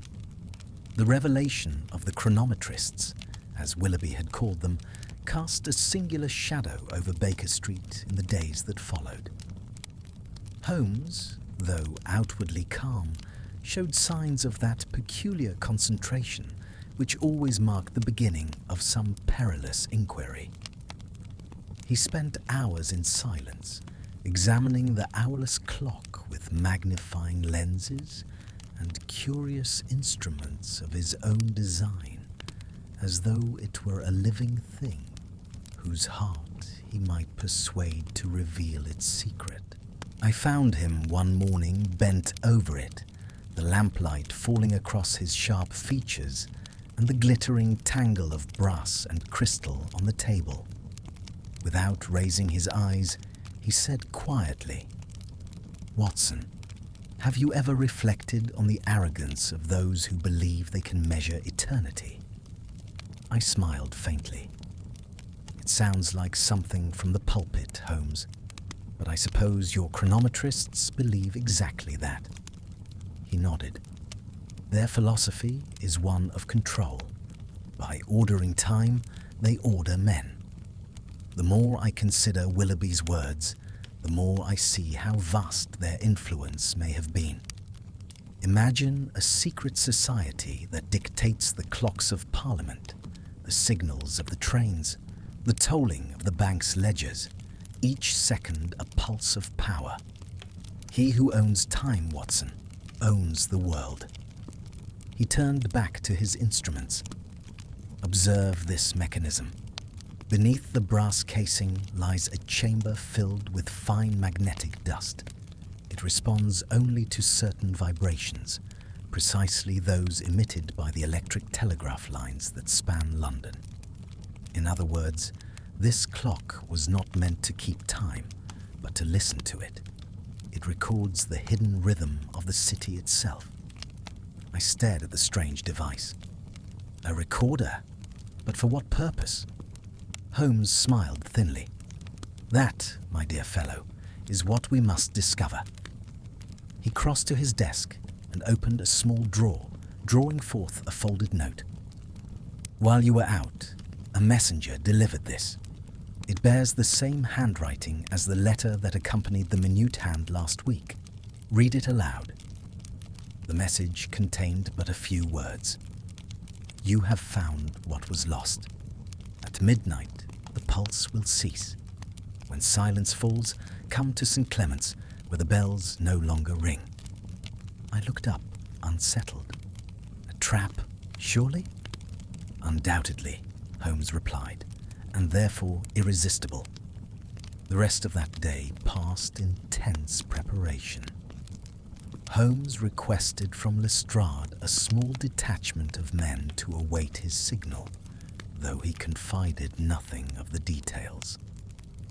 By nightfall, the fog had thickened into a soft grey wall that swallowed even the gas lamps. The city seemed muffled, its usual roar replaced by a strange expectancy, as though London itself held its breath.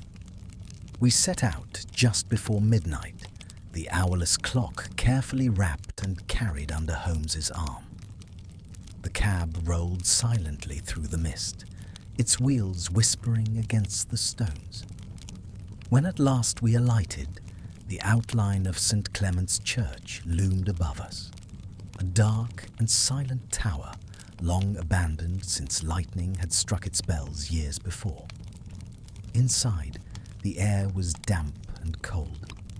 A single lantern flickered at the far end of the nave, casting vast shadows along the cracked stone walls. Holmes moved forward with measured steps, his eyes sweeping the gloom. "Do you hear it, Watson?" he whispered. "Hear what?" "Nothing. Absolute silence. Even the city beyond has ceased its noise. The pulse of London has stopped." As he spoke, the hourless clock in his hands gave a faint tremor. Then, with a soft, mechanical sigh, it opened of its own accord. A thin slip of paper slid from within, bearing a single line of writing. "Time is witness." At that instant, a figure stepped from the shadows behind the altar. A tall man in a dark coat, his face half concealed by the brim of his hat. "You should not have come, Mr. Holmes," he said. His voice was deep, resonant, and oddly familiar. "This matter lies beyond your jurisdiction." Holmes's eyes gleamed. "On the contrary, sir, when men conspire to rule others by deceit, it falls squarely within it. And if I mistake not, you are no stranger to conspiracy. Remove your hat." The stranger hesitated, then slowly obeyed. A gasp escaped me. The lantern light fell upon the angular, pale features of Sir Reginald Hartley. "The Under-Secretary," I cried. Holmes bowed slightly, his tone courteous but deadly. "So, the final clock has struck at last. Willoughby's list began with craftsmen, continued through officers, and ends with statesmen. You, Sir Reginald, are the true master of the chronometrists." Hartley smiled faintly. "If that is what you choose to call it, I prefer to think of myself as a custodian.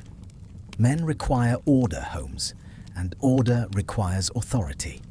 We merely maintained the rhythm that civilization demands." "By murder and corruption?" Holmes's voice cut like ice. "By necessity," Hartley replied calmly. "Willoughby's weakness threatened centuries of stability. The clocks were symbols, yes, but also instruments of governance. Through them, we coordinated the empire itself. Time is power, Mr. Holmes, and power must be kept in steady hands." Holmes's gaze was unflinching. And you would hold those hands upon the necks of all free men. You have mistaken tyranny for harmony." Hartley sighed. "Then there is nothing more to say."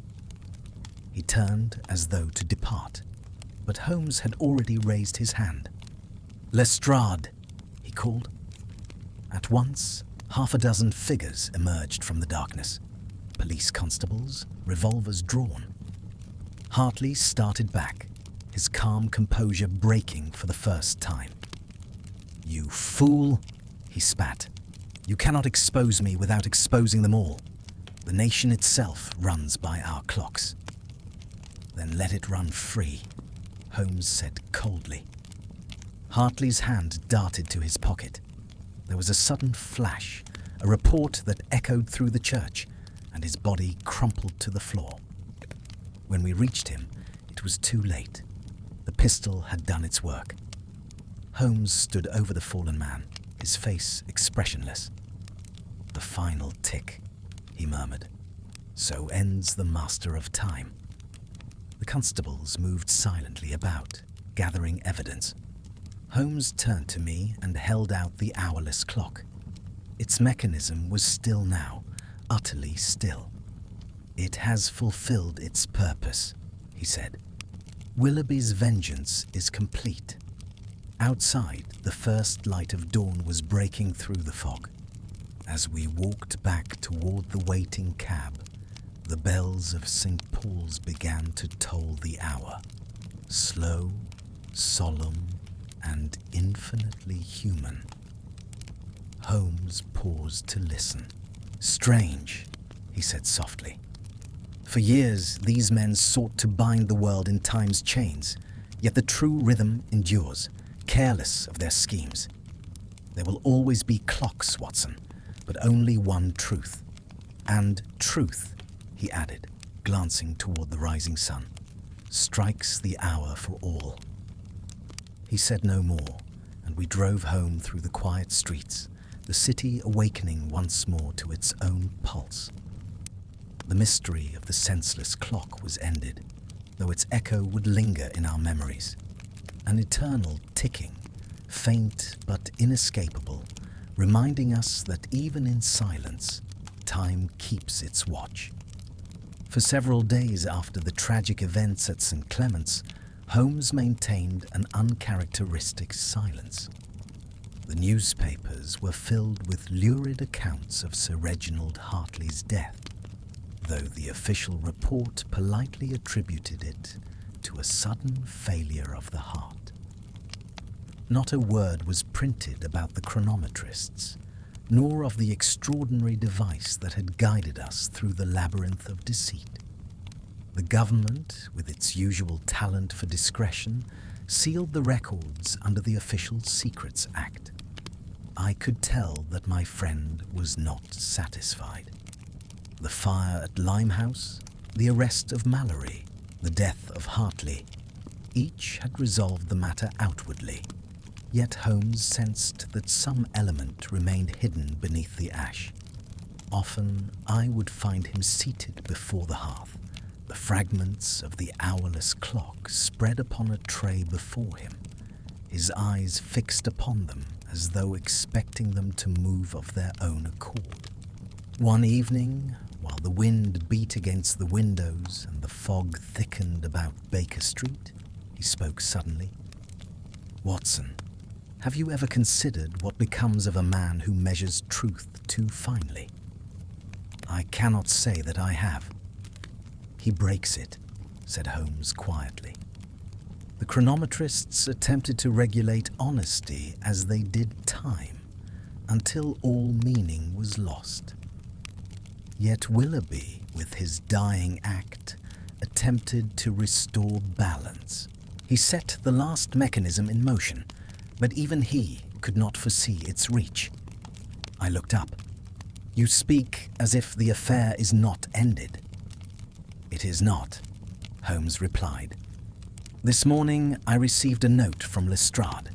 The authorities have found another clock, one unlike any yet discovered. It was delivered anonymously to the yard at dawn, accompanied by a single phrase, for the one who stopped time. They have asked that I examine it. We must go at once. Within the hour, we were on our way to Scotland Yard. Lestrade met us at the entrance, his lean face drawn with unease. "I've handled many odd things in my career, Mr. Holmes," he said, "but this one chills the blood. The clock arrived in a plain crate, no sender's mark, no seal. Yet it was ticking when we opened it, ticking without any visible mechanism." He led us down a narrow passage to an evidence room lit by a single oil lamp. Upon the table rested the object in question, a small, dark clock of curious workmanship, its face blank, without numbers or hands. And yet, from within it, came a low, steady rhythm, like the beating of a human heart. Holmes bent over it, his expression one of intense fascination. "Remarkable," he murmured. "The sound is not mechanical. It is vibrational, almost biological. Observe how it alters when one approaches."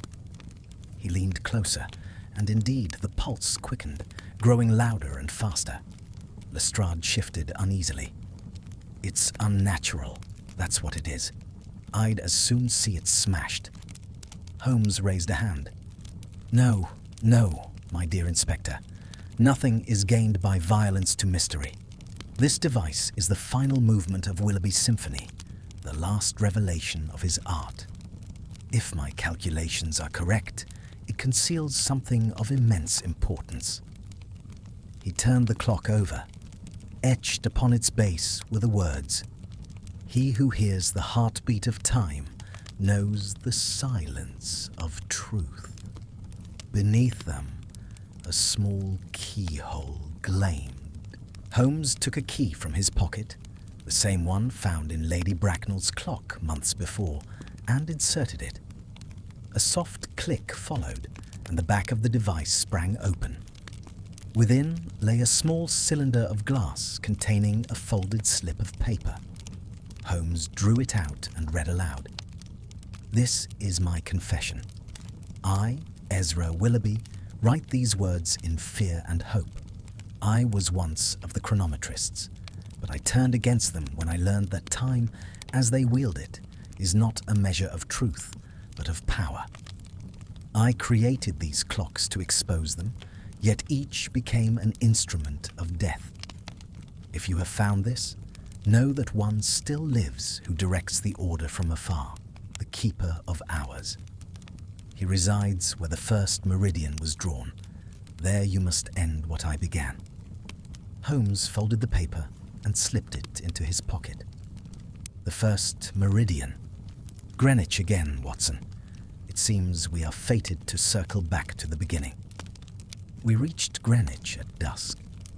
A pale moon glimmered through the mist as we ascended the hill toward the observatory. The gates were locked, but Holmes had come prepared. Within minutes, we stood inside the great dome, where the instruments of timekeeping gleamed like sentinels of brass and glass. There, beside the line that marked 0 degrees longitude, stood a man waiting for us. He was elderly, white-haired, and dressed in the dark robes of a scholar. His hands rested lightly upon a large pendulum clock of exquisite make, the kind used to regulate the observatory's own mechanism. "You are prompt, Mr. Holmes," he said. His voice was soft yet commanding. "I am called the Keeper of Hours. You have come seeking an end, but you will find only continuation." Holmes regarded him coolly. "Then it was you who survived the ruin of the chronometrists, you who sent the final clock." The old man inclined his head. "I did. The order no longer exists in name, but its purpose endures. Without rhythm, there is chaos. Do you imagine a world without clocks, without the discipline of measured life? We gave mankind structure. We are the unseen pulse beneath civilization. Yet you killed to preserve it," Holmes said sharply. The keeper's eyes gleamed. We preserved balance. Willoughby misunderstood. He sought to free time from control, and by doing so would have drowned the world in anarchy. Holmes stepped forward. You speak of balance, yet your actions have unbalanced everything they touched. Willoughby died for truth. Hartley died for secrecy. Now it is your turn to face the same measure. The old man smiled faintly. You cannot destroy time, Mr. Holmes. No, said Holmes, but I can stop a clock. With sudden motion, he lifted the strange device we had brought from the yard and placed it upon the observatory's main table. The pulsation within it grew louder, echoing through the chamber. Then, with a swift twist of the key, Holmes turned it backward. The sound faltered, slowed, and finally ceased. The keeper gasped. His hand flew to his chest as though his own heart had stopped. For an instant, he stood rigid, then crumpled to the floor, lifeless. Holmes bent over him, his face grim. It appears, he said quietly, that Willoughby's clock was bound to its master more closely than either of them knew. We remained in that solemn place until dawn, when the first light of morning shone through the dome. Holmes watched it in silence, the pale glow reflecting in his grey eyes. At last, he murmured, the pendulum rests. As we descended the hill, the city lay before us, vast, shrouded in mist, its countless clocks ticking toward another day. To the world, nothing had changed. To us, everything had. That night, back at Baker Street, Holmes set the hourless clock upon the mantel and regarded it for a long time. It was silent now, utterly still, yet somehow alive in its quietude. Watson, he said at length, the world will never know the full tale of the senseless clock. Perhaps that is well. Some truths are best left without an hour, lest they begin to tick again. He turned away then, and the firelight flickered across his face. A face at peace, yet touched by the faintest shadow of melancholy. Outside, Big Ben struck the hour, steady and resonant, as though affirming that time itself had resumed its lawful course. But for me, the echo of that sound has never faded, nor the image of that still, inscrutable clock, mute guardian of a mystery that measured not seconds, but souls. Winter had descended upon London with a cold severity, and the familiar rooms of Baker Street had become our refuge against the season's gloom. The fire burned low in the grate, casting its warm glow upon Holmes's lean features as he sat deep in contemplation, the hourless clock resting motionless upon the mantel above him. It was now little more than an ornament, yet he treated it with the same wary respect one might show an unexploded shell. Nearly a fortnight had passed since our encounter at Greenwich. The newspapers spoke of the sudden death of an unnamed official at the observatory, and rumours of foreign espionage filled the city. The world, as ever, had moved on, leaving the true tale buried beneath silence and soot. But Holmes had not moved on. He had taken to long vigils by the fire, and more than once I woke in the night to hear him pacing softly, as though measuring time by his own restless steps. It was on one of those chill evenings, when the fog pressed thick against the windows, and the lamps outside glowed like dull embers, that a strange visitor called. Mrs. Hudson ushered him into our rooms. A tall, gaunt figure wrapped in a heavy coat, his hat dripping with melted snow. His face was narrow and pale, his eyes deep-set and bright with a kind of desperate intelligence. "Mr. Sherlock Holmes," he said, his voice low and urgent, "I must beg a moment of your time." I bring you news concerning the late Ezra Willoughby. Holmes straightened at once, that familiar spark kindling behind his eyes. You have my full attention, sir. Pray sit down. And your name? My name, the man replied, seating himself stiffly, is Jonathan Blythe. I was once Willoughby's assistant before his troubles began. I fled abroad after his death, fearing those who pursued him. But now, with the passing of Sir Reginald Hartley and the others, I thought it safe to return. Holmes leaned forward. You were his assistant, and yet you never came forward. Why now? Blythe's hands trembled slightly. Because, Mr. Holmes, I have seen something that convinces me the danger is not past. Before I left England, Willoughby entrusted me with a portion of his work, a series of blueprints. I buried them beneath the floorboards of my workshop in Clerkenwell. When I returned 2 nights ago, they were gone. In their place lay this. He drew from his coat a small envelope and handed it to Holmes. Inside was a single sheet of paper, blank save for a neatly printed phrase. The pendulum still swings. Holmes regarded it silently for several moments. You are certain no one else knew of this hiding place? Absolutely certain. I told no living soul. Then whoever removed the papers had knowledge beyond ordinary means, Holmes said quietly. You are wise to come here. He rose and began to pace. The phrase itself is curious. The pendulum, Willoughby's chosen emblem, yet it suggests not closure, but continuation. The chronometrists, perhaps, but their leaders are gone. He stopped abruptly. Unless there is one we have not yet accounted for. Blythe looked alarmed. You mean there is another? Possibly, said Holmes.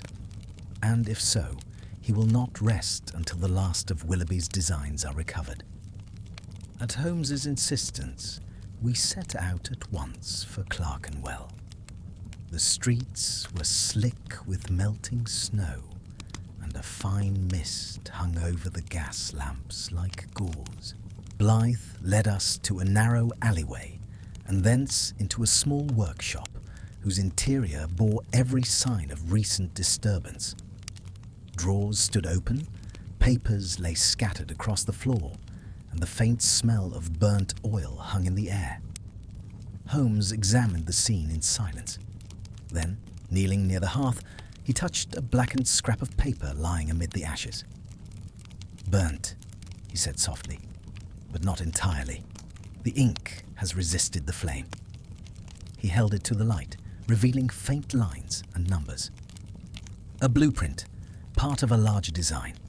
And see here, Watson, this notation, Mark IV chronometer. That is Willoughby's hand, but the numeration suggests an improvement.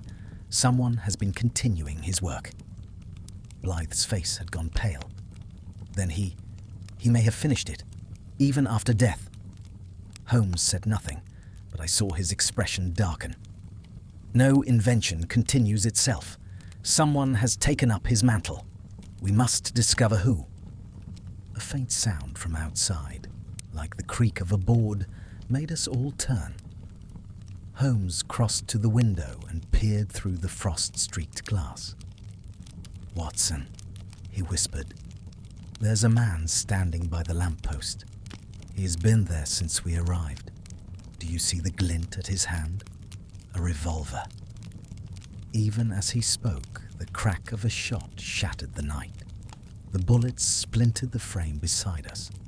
Holmes seized Blythe by the shoulder. Down! Quickly! We threw ourselves to the floor as another report echoed through the alley. Holmes rolled toward the wall, drew his pistol, and fired once. A cry answered from outside, then silence. When we rushed into the street, the assailant was gone. Only a trail of footprints led away into the darkness, ending at the mouth of a narrow passage that vanished toward the river. Holmes stood for a long moment, staring into the fog. He aimed not at us, Watson, but at Blythe. Our visitor has brought more than news. He has brought pursuit. There can be no doubt now, the chronometrists are not extinct.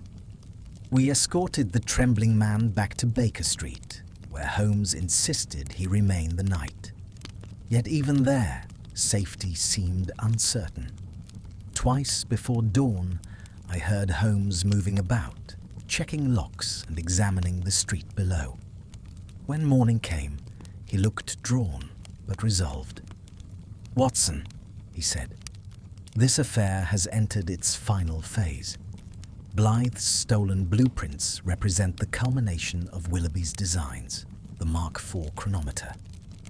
If completed, it may provide the power those zealots sought, to synchronize every mechanism in London to their own signal. Imagine it, the city's clocks, its trains, even its telegraph pulses, all answering to one unseen master. We must find where they intend to build it." His gaze shifted to the hourless clock upon the mantel. "And I believe our answer lies within that silent witness." He opened the casing once more and, with careful hands, removed a tiny coil of copper hidden deep within. Ah, just as I suspected, an inductor tuned to a frequency beyond the human ear. The device was never meant to keep time. It was designed to detect it, specifically the harmonic pulse of the new chronometer. They will use that signal to draw all others into alignment. Blythe's voice quavered. "Then there is still time to stop them?" Holmes smiled grimly. "If we act swiftly, yes. The pendulum may still swing, but we can still cut its cord." He turned to me with sudden energy. "Watson, fetch your revolver. Tonight we go hunting, for the last time, I hope, in this singular affair." And so it was that as twilight once more descended upon the city, Holmes stood ready once again to confront the shadow that had haunted London's ticking heart for so long. The streets outside were hushed, the air heavy with foreboding, and somewhere in that sleeping metropolis, a pendulum swung unseen. Counting down to an hour only Sherlock Holmes could read. The night was one of bitter cold and unnatural stillness. The kind of London night when the fog lies low and muffles every sound, save the distant tolling of a bell or the faint clip of a horse's hoof upon the stones. Holmes and I left Baker Street a little after 9, Blythe remaining under Mrs. Hudson's watchful eye. My friend was in one of those moods of concentrated energy that I had come to recognize. Silent, self-contained, every motion precise and purposeful. We took a cab southward, Holmes giving no explanation until we had crossed the river and found ourselves among the deserted warehouses of Southwark. Only then did he speak. "The signal I detected from the hourless clock corresponds to a location here. Watson, the old Langham foundry by the docks. It was abandoned years ago, but its cellars are deep and dry, ideal for delicate machinery. I believe our adversaries have chosen it as the cradle for their new device." I nodded. "And the Mark IV chronometer." "If my reasoning is correct," Holmes replied, "it is already complete, or very nearly so. Tonight they will attempt to bring it to life." The cab deposited us at the mouth of a narrow lane. From there, we proceeded on foot, the fog closing about us like a shroud. The air was heavy with the smell of tar and river mud. Presently, we reached the foundry, a vast, grim building of soot-blackened brick. Through the broken panes of its high windows, we saw the faint glow of lamplight within. Holmes motioned for silence, and we crept to a side door. Producing a small tool from his pocket, he he made quick work of the rusted lock. Inside, the air was thick with the smell of oil and iron. We descended a flight of stone steps and emerged into a cavernous chamber lit by a dozen gas lamps. At the center stood a monstrous apparatus, a gleaming wheel of brass and steel, suspended by chains and connected to a network of wires that ran across the floor like veins of light. Around it moved several men in dark coats, their faces masked, their movements methodical. At a raised platform overlooking the machine stood a single figure directing them with calm precision. Holmes caught my arm. "There," he whispered. "Observe the posture, the bearing. It is no laborer who commands them." The man turned slightly, and the light fell upon his face. I started. Good heavens! Blythe! Holmes's eyes gleamed. "Yes, Watson, I suspected as much. He played his part too perfectly, the frightened assistant, the loyal disciple. Yet it was he who continued Willoughby's work and lured us here. His letter, his plea for aid, it was all bait." As we watched, Blythe raised his hand, and the chamber fell silent. His voice rang clear. "Brothers of the chronometrists, tonight we restore the rhythm of order. The Mark IVs shall unite all clocks under one pulse. London will beat as one heart, every second obedient to our will." A murmur of approval answered him. He turned to a control lever beside the great wheel. "Commence the synchronization." Instantly, the machine awoke with a deep metallic hum. The chains quivered, the wheel began to spin, and a strange vibration filled the air. A throbbing pulse that seemed to reach the very marrow of one's bones. The lamps flickered in unison, and even the ticking of my pocket watch ceased. Holmes's hand tightened on my shoulder. "Do you feel it, Watson? They have linked the city's telegraph network to this infernal thing.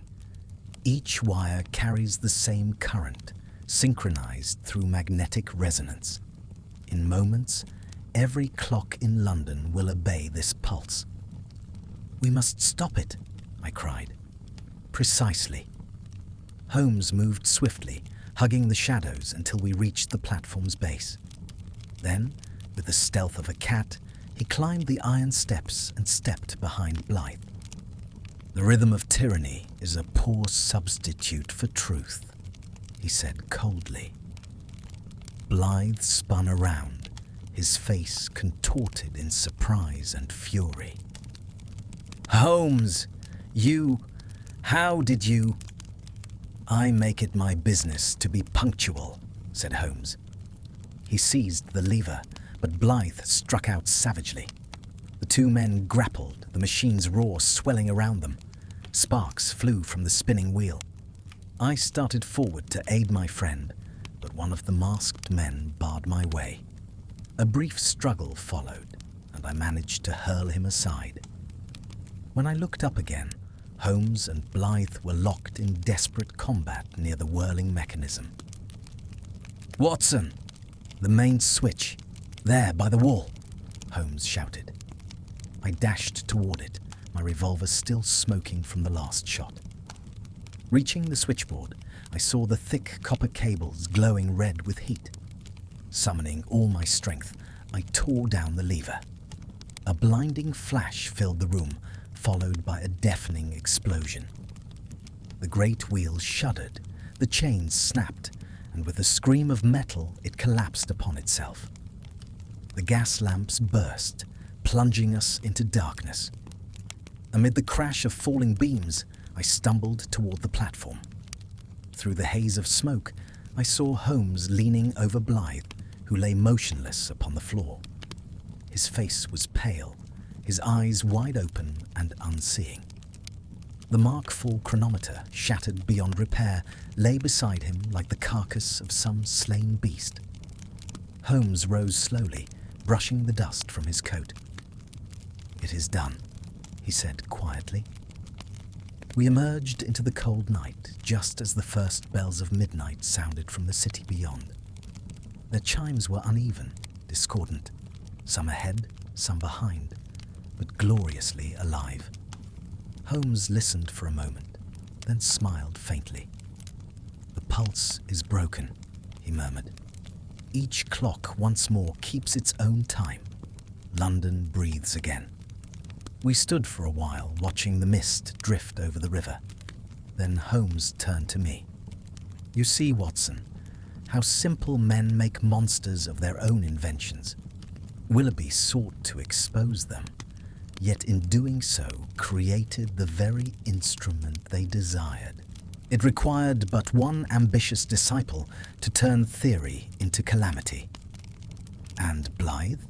I asked softly. "A brilliant mind," said Holmes, "but brilliance without conscience is but a sharper form of madness." We found our cab waiting where we had left it. As we rode back toward Baker Street, the dawn began to lighten the eastern sky. Holmes was silent for a long time, his profile dark against the window. At last, he spoke, more to himself than to me. "Perhaps, Watson, we are all slaves to time in one form or another. We wind our clocks, we count our hours, yet we seldom pause to consider who winds us.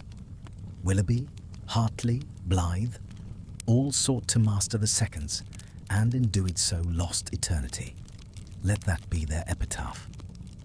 He leaned back and closed his eyes, the faintest hint of weariness upon his face. I watched him in the growing light, marveling once again at the strange mixture of intellect and humanity that made him who he was. When at last we reached Baker Street, the first rays of sun fell upon the silent, hourless clock upon our mantel. Holmes set it gently in its place and regarded it for a long moment. "Let it rest," he said. "It has kept enough secrets for one lifetime." Then, with that rare, wistful smile that comes to him only when a case has touched his heart as well as his mind, he turned away. The fire crackled softly, the city stirred beyond our window, and the steady ticking of an ordinary clock on our wall resumed. Quiet, faithful, and blessedly senseless once more. The affair of the senseless clock, as I came in time to name it in my records, did not end with that night of fire and ruin. It lingered in Holmes's mind like the echo of a bell that refuses to be silenced. For some weeks thereafter, I observed him with a growing concern. He spent long hours at the window of our sitting room, his keen eyes fixed upon the fog-dimmed street below, as though expecting to see the shadow of some long-vanished adversary emerging once more from the mist. One morning, as I returned from my rounds at the surgery, I found him seated by the fire, the fragments of the hourless clock once more laid out before him upon a velvet cloth. "My dear Holmes," I exclaimed, "I had thought we agreed to let this accursed object rest." Holmes looked up with a faint smile. "So we did, Watson. Yet the mind, once wound to a certain tension, cannot easily be stilled. I have been attempting to reconstruct the mechanism, not to revive it, but to understand it. The principle of it remains marvelous, a device that listens rather than tells, that records time's breath instead of its march." He lifted one small cog delicately between his fingers. "Do you realize, Watson, that this little wheel has turned through every phase of our adventure? It ticked beside Willoughby's corpse, it beat like a heart in the vaults of the chronometrists, and it fell silent in our hands at last. It has been both messenger and witness." I sighed, seating myself opposite him. "And yet, Holmes, it brought death to every man who touched it." He inclined his head gravely. "True, but I wonder, was it death they found, or merely the inevitable consequence of trying to chain that which cannot be chained? Before I could reply, there came a knock at the door. Mrs. Hudson entered, carrying a small parcel. "For you, Mr. Holmes," she said. The messenger wouldn't wait. Holmes took the package, unwrapped it, and revealed a single brass pendulum bob. Upon its smooth surface, freshly engraved, were the words, "Even when stopped, time observes." I saw his brow furrow as he turned the object over in his hands. "This, Watson, is no trinket from the past. The engraving is recent, and the metal, see here, has not yet tarnished. Someone has been at work who knows far too much about our late acquaintances." "You think the chronometrists still exist?" I asked. Holmes's eyes narrowed. "The chronometrists, as an order, may be shattered, but ideas are not so easily destroyed. Some disciple, perhaps, survived their ruin. We must learn who." He rose, drew his coat about him, and motioned toward the door. "Come, Watson. The trail is faint, but it still warms." We drove first to Scotland Yard, where Lestrade received us with his usual mixture of respect and irritation. "Another clock, eh, Mr. Holmes? I'd hoped we were done with those contraptions for good." Holmes placed the pendulum on his desk. "Examine the engraving, Lestrade. It is a direct response to our case, written by someone aware of details never made public. That suggests a hand within your own department." Lestrade's eyes widened. "You mean another traitor?" Holmes smiled faintly. "Let us say another survivor. You recall Sergeant Pierce's deputy, the man who resigned before the trial?" "Good Lord," Lestrade muttered. "You think he's behind this?" "I think," said Holmes, "that he is the only one with the skill and motive to rebuild what his masters lost. Find him, and we find the last echo of Willoughby's clocks." By evening, Lestrade's search produced a name: Francis Dalrymple, formerly of the smuggling division. He had vanished months earlier, leaving his lodgings unpaid and his papers missing. But a report from a constable in Deptford revealed that a man answering his description had recently taken rooms above an old clockmaker's shop near the river. Holmes's expression hardened. "Then we are not too late." We arrived at the address shortly after 9. The shop below was dark, but faint light glimmered through the cracks of the shutters above. Holmes motioned for silence and led the way up the narrow stair. At the landing, he paused, listening. From behind the door came the rhythmic sound of metal upon metal, the unmistakable tap of a craftsman at work. Holmes drew his revolver. "Watson, remain behind me." He pushed the door open. The room beyond was filled with clocks, hundreds of them, all ticking in perfect unison. At a workbench sat a man bent over a half-finished mechanism. He looked up sharply as we entered, and in the lamplight I recognized the angular, fox-like features of Francis Dalrymple. "Mr. Holmes," he said softly, "I knew you would come." Holmes regarded him coldly. "Then you know why I am here. End this madness, Dalrymple. The clocks have claimed enough lives." The man smiled, a thin, mirthless curve of the lips. "Madness? No, Mr. Holmes. Perfection. Willoughby's genius died unfinished. I shall complete it. The Mark V will not merely govern London's hours, it will govern man himself. Every heartbeat measured, every breath accounted. The age of chaos is over." "You speak of tyranny," said Holmes. "I speak of order," Dalrymple cried, his eyes blazing. "You destroyed the last chronometer, but its principle endures. Watch." He struck a switch upon the table.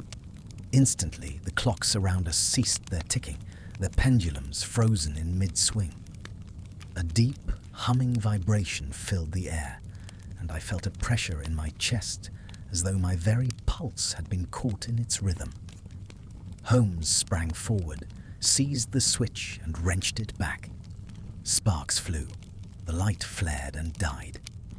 In the sudden darkness, a struggle ensued. A crash, a cry, the sound of glass shattering. When I found the lamp and relit it, Dalrymple lay sprawled upon the floor, a heavy pendulum cord twisted round his throat. Holmes stood above him, breathing hard, his revolver untouched. "He tripped on his own design," he said quietly. "The final pendulum swings no more." We summoned Lestrade, who arrived with constables to take charge of the scene. By dawn, the shop was empty, save for the two of us. Holmes moved among the silent clocks, extinguishing each lamp in turn. At last, he spoke. "So ends the circle, Watson. Willoughby's legacy has wound itself to its natural conclusion. The chronometrists are finished." He looked toward the window where the first light of morning gleamed upon the Thames. "Do you hear it?" he asked softly.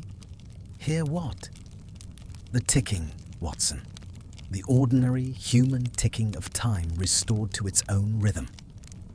Indeed, faint and irregular, the sound of countless unseen clocks drifted from the city beyond, the honest, imperfect measure of mortal hours.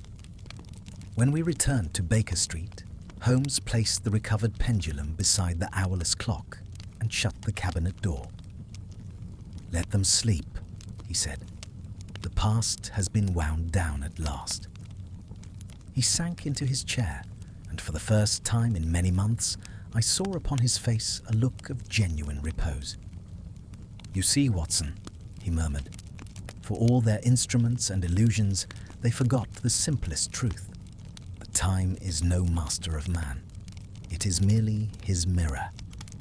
And as the firelight flickered and the ordinary clock upon our mantel struck the hour, I knew that the long, strange case of the madness of the senseless clock had run its full course, each second, each secret, finally accounted for in the calm precision of Sherlock Holmes's mind.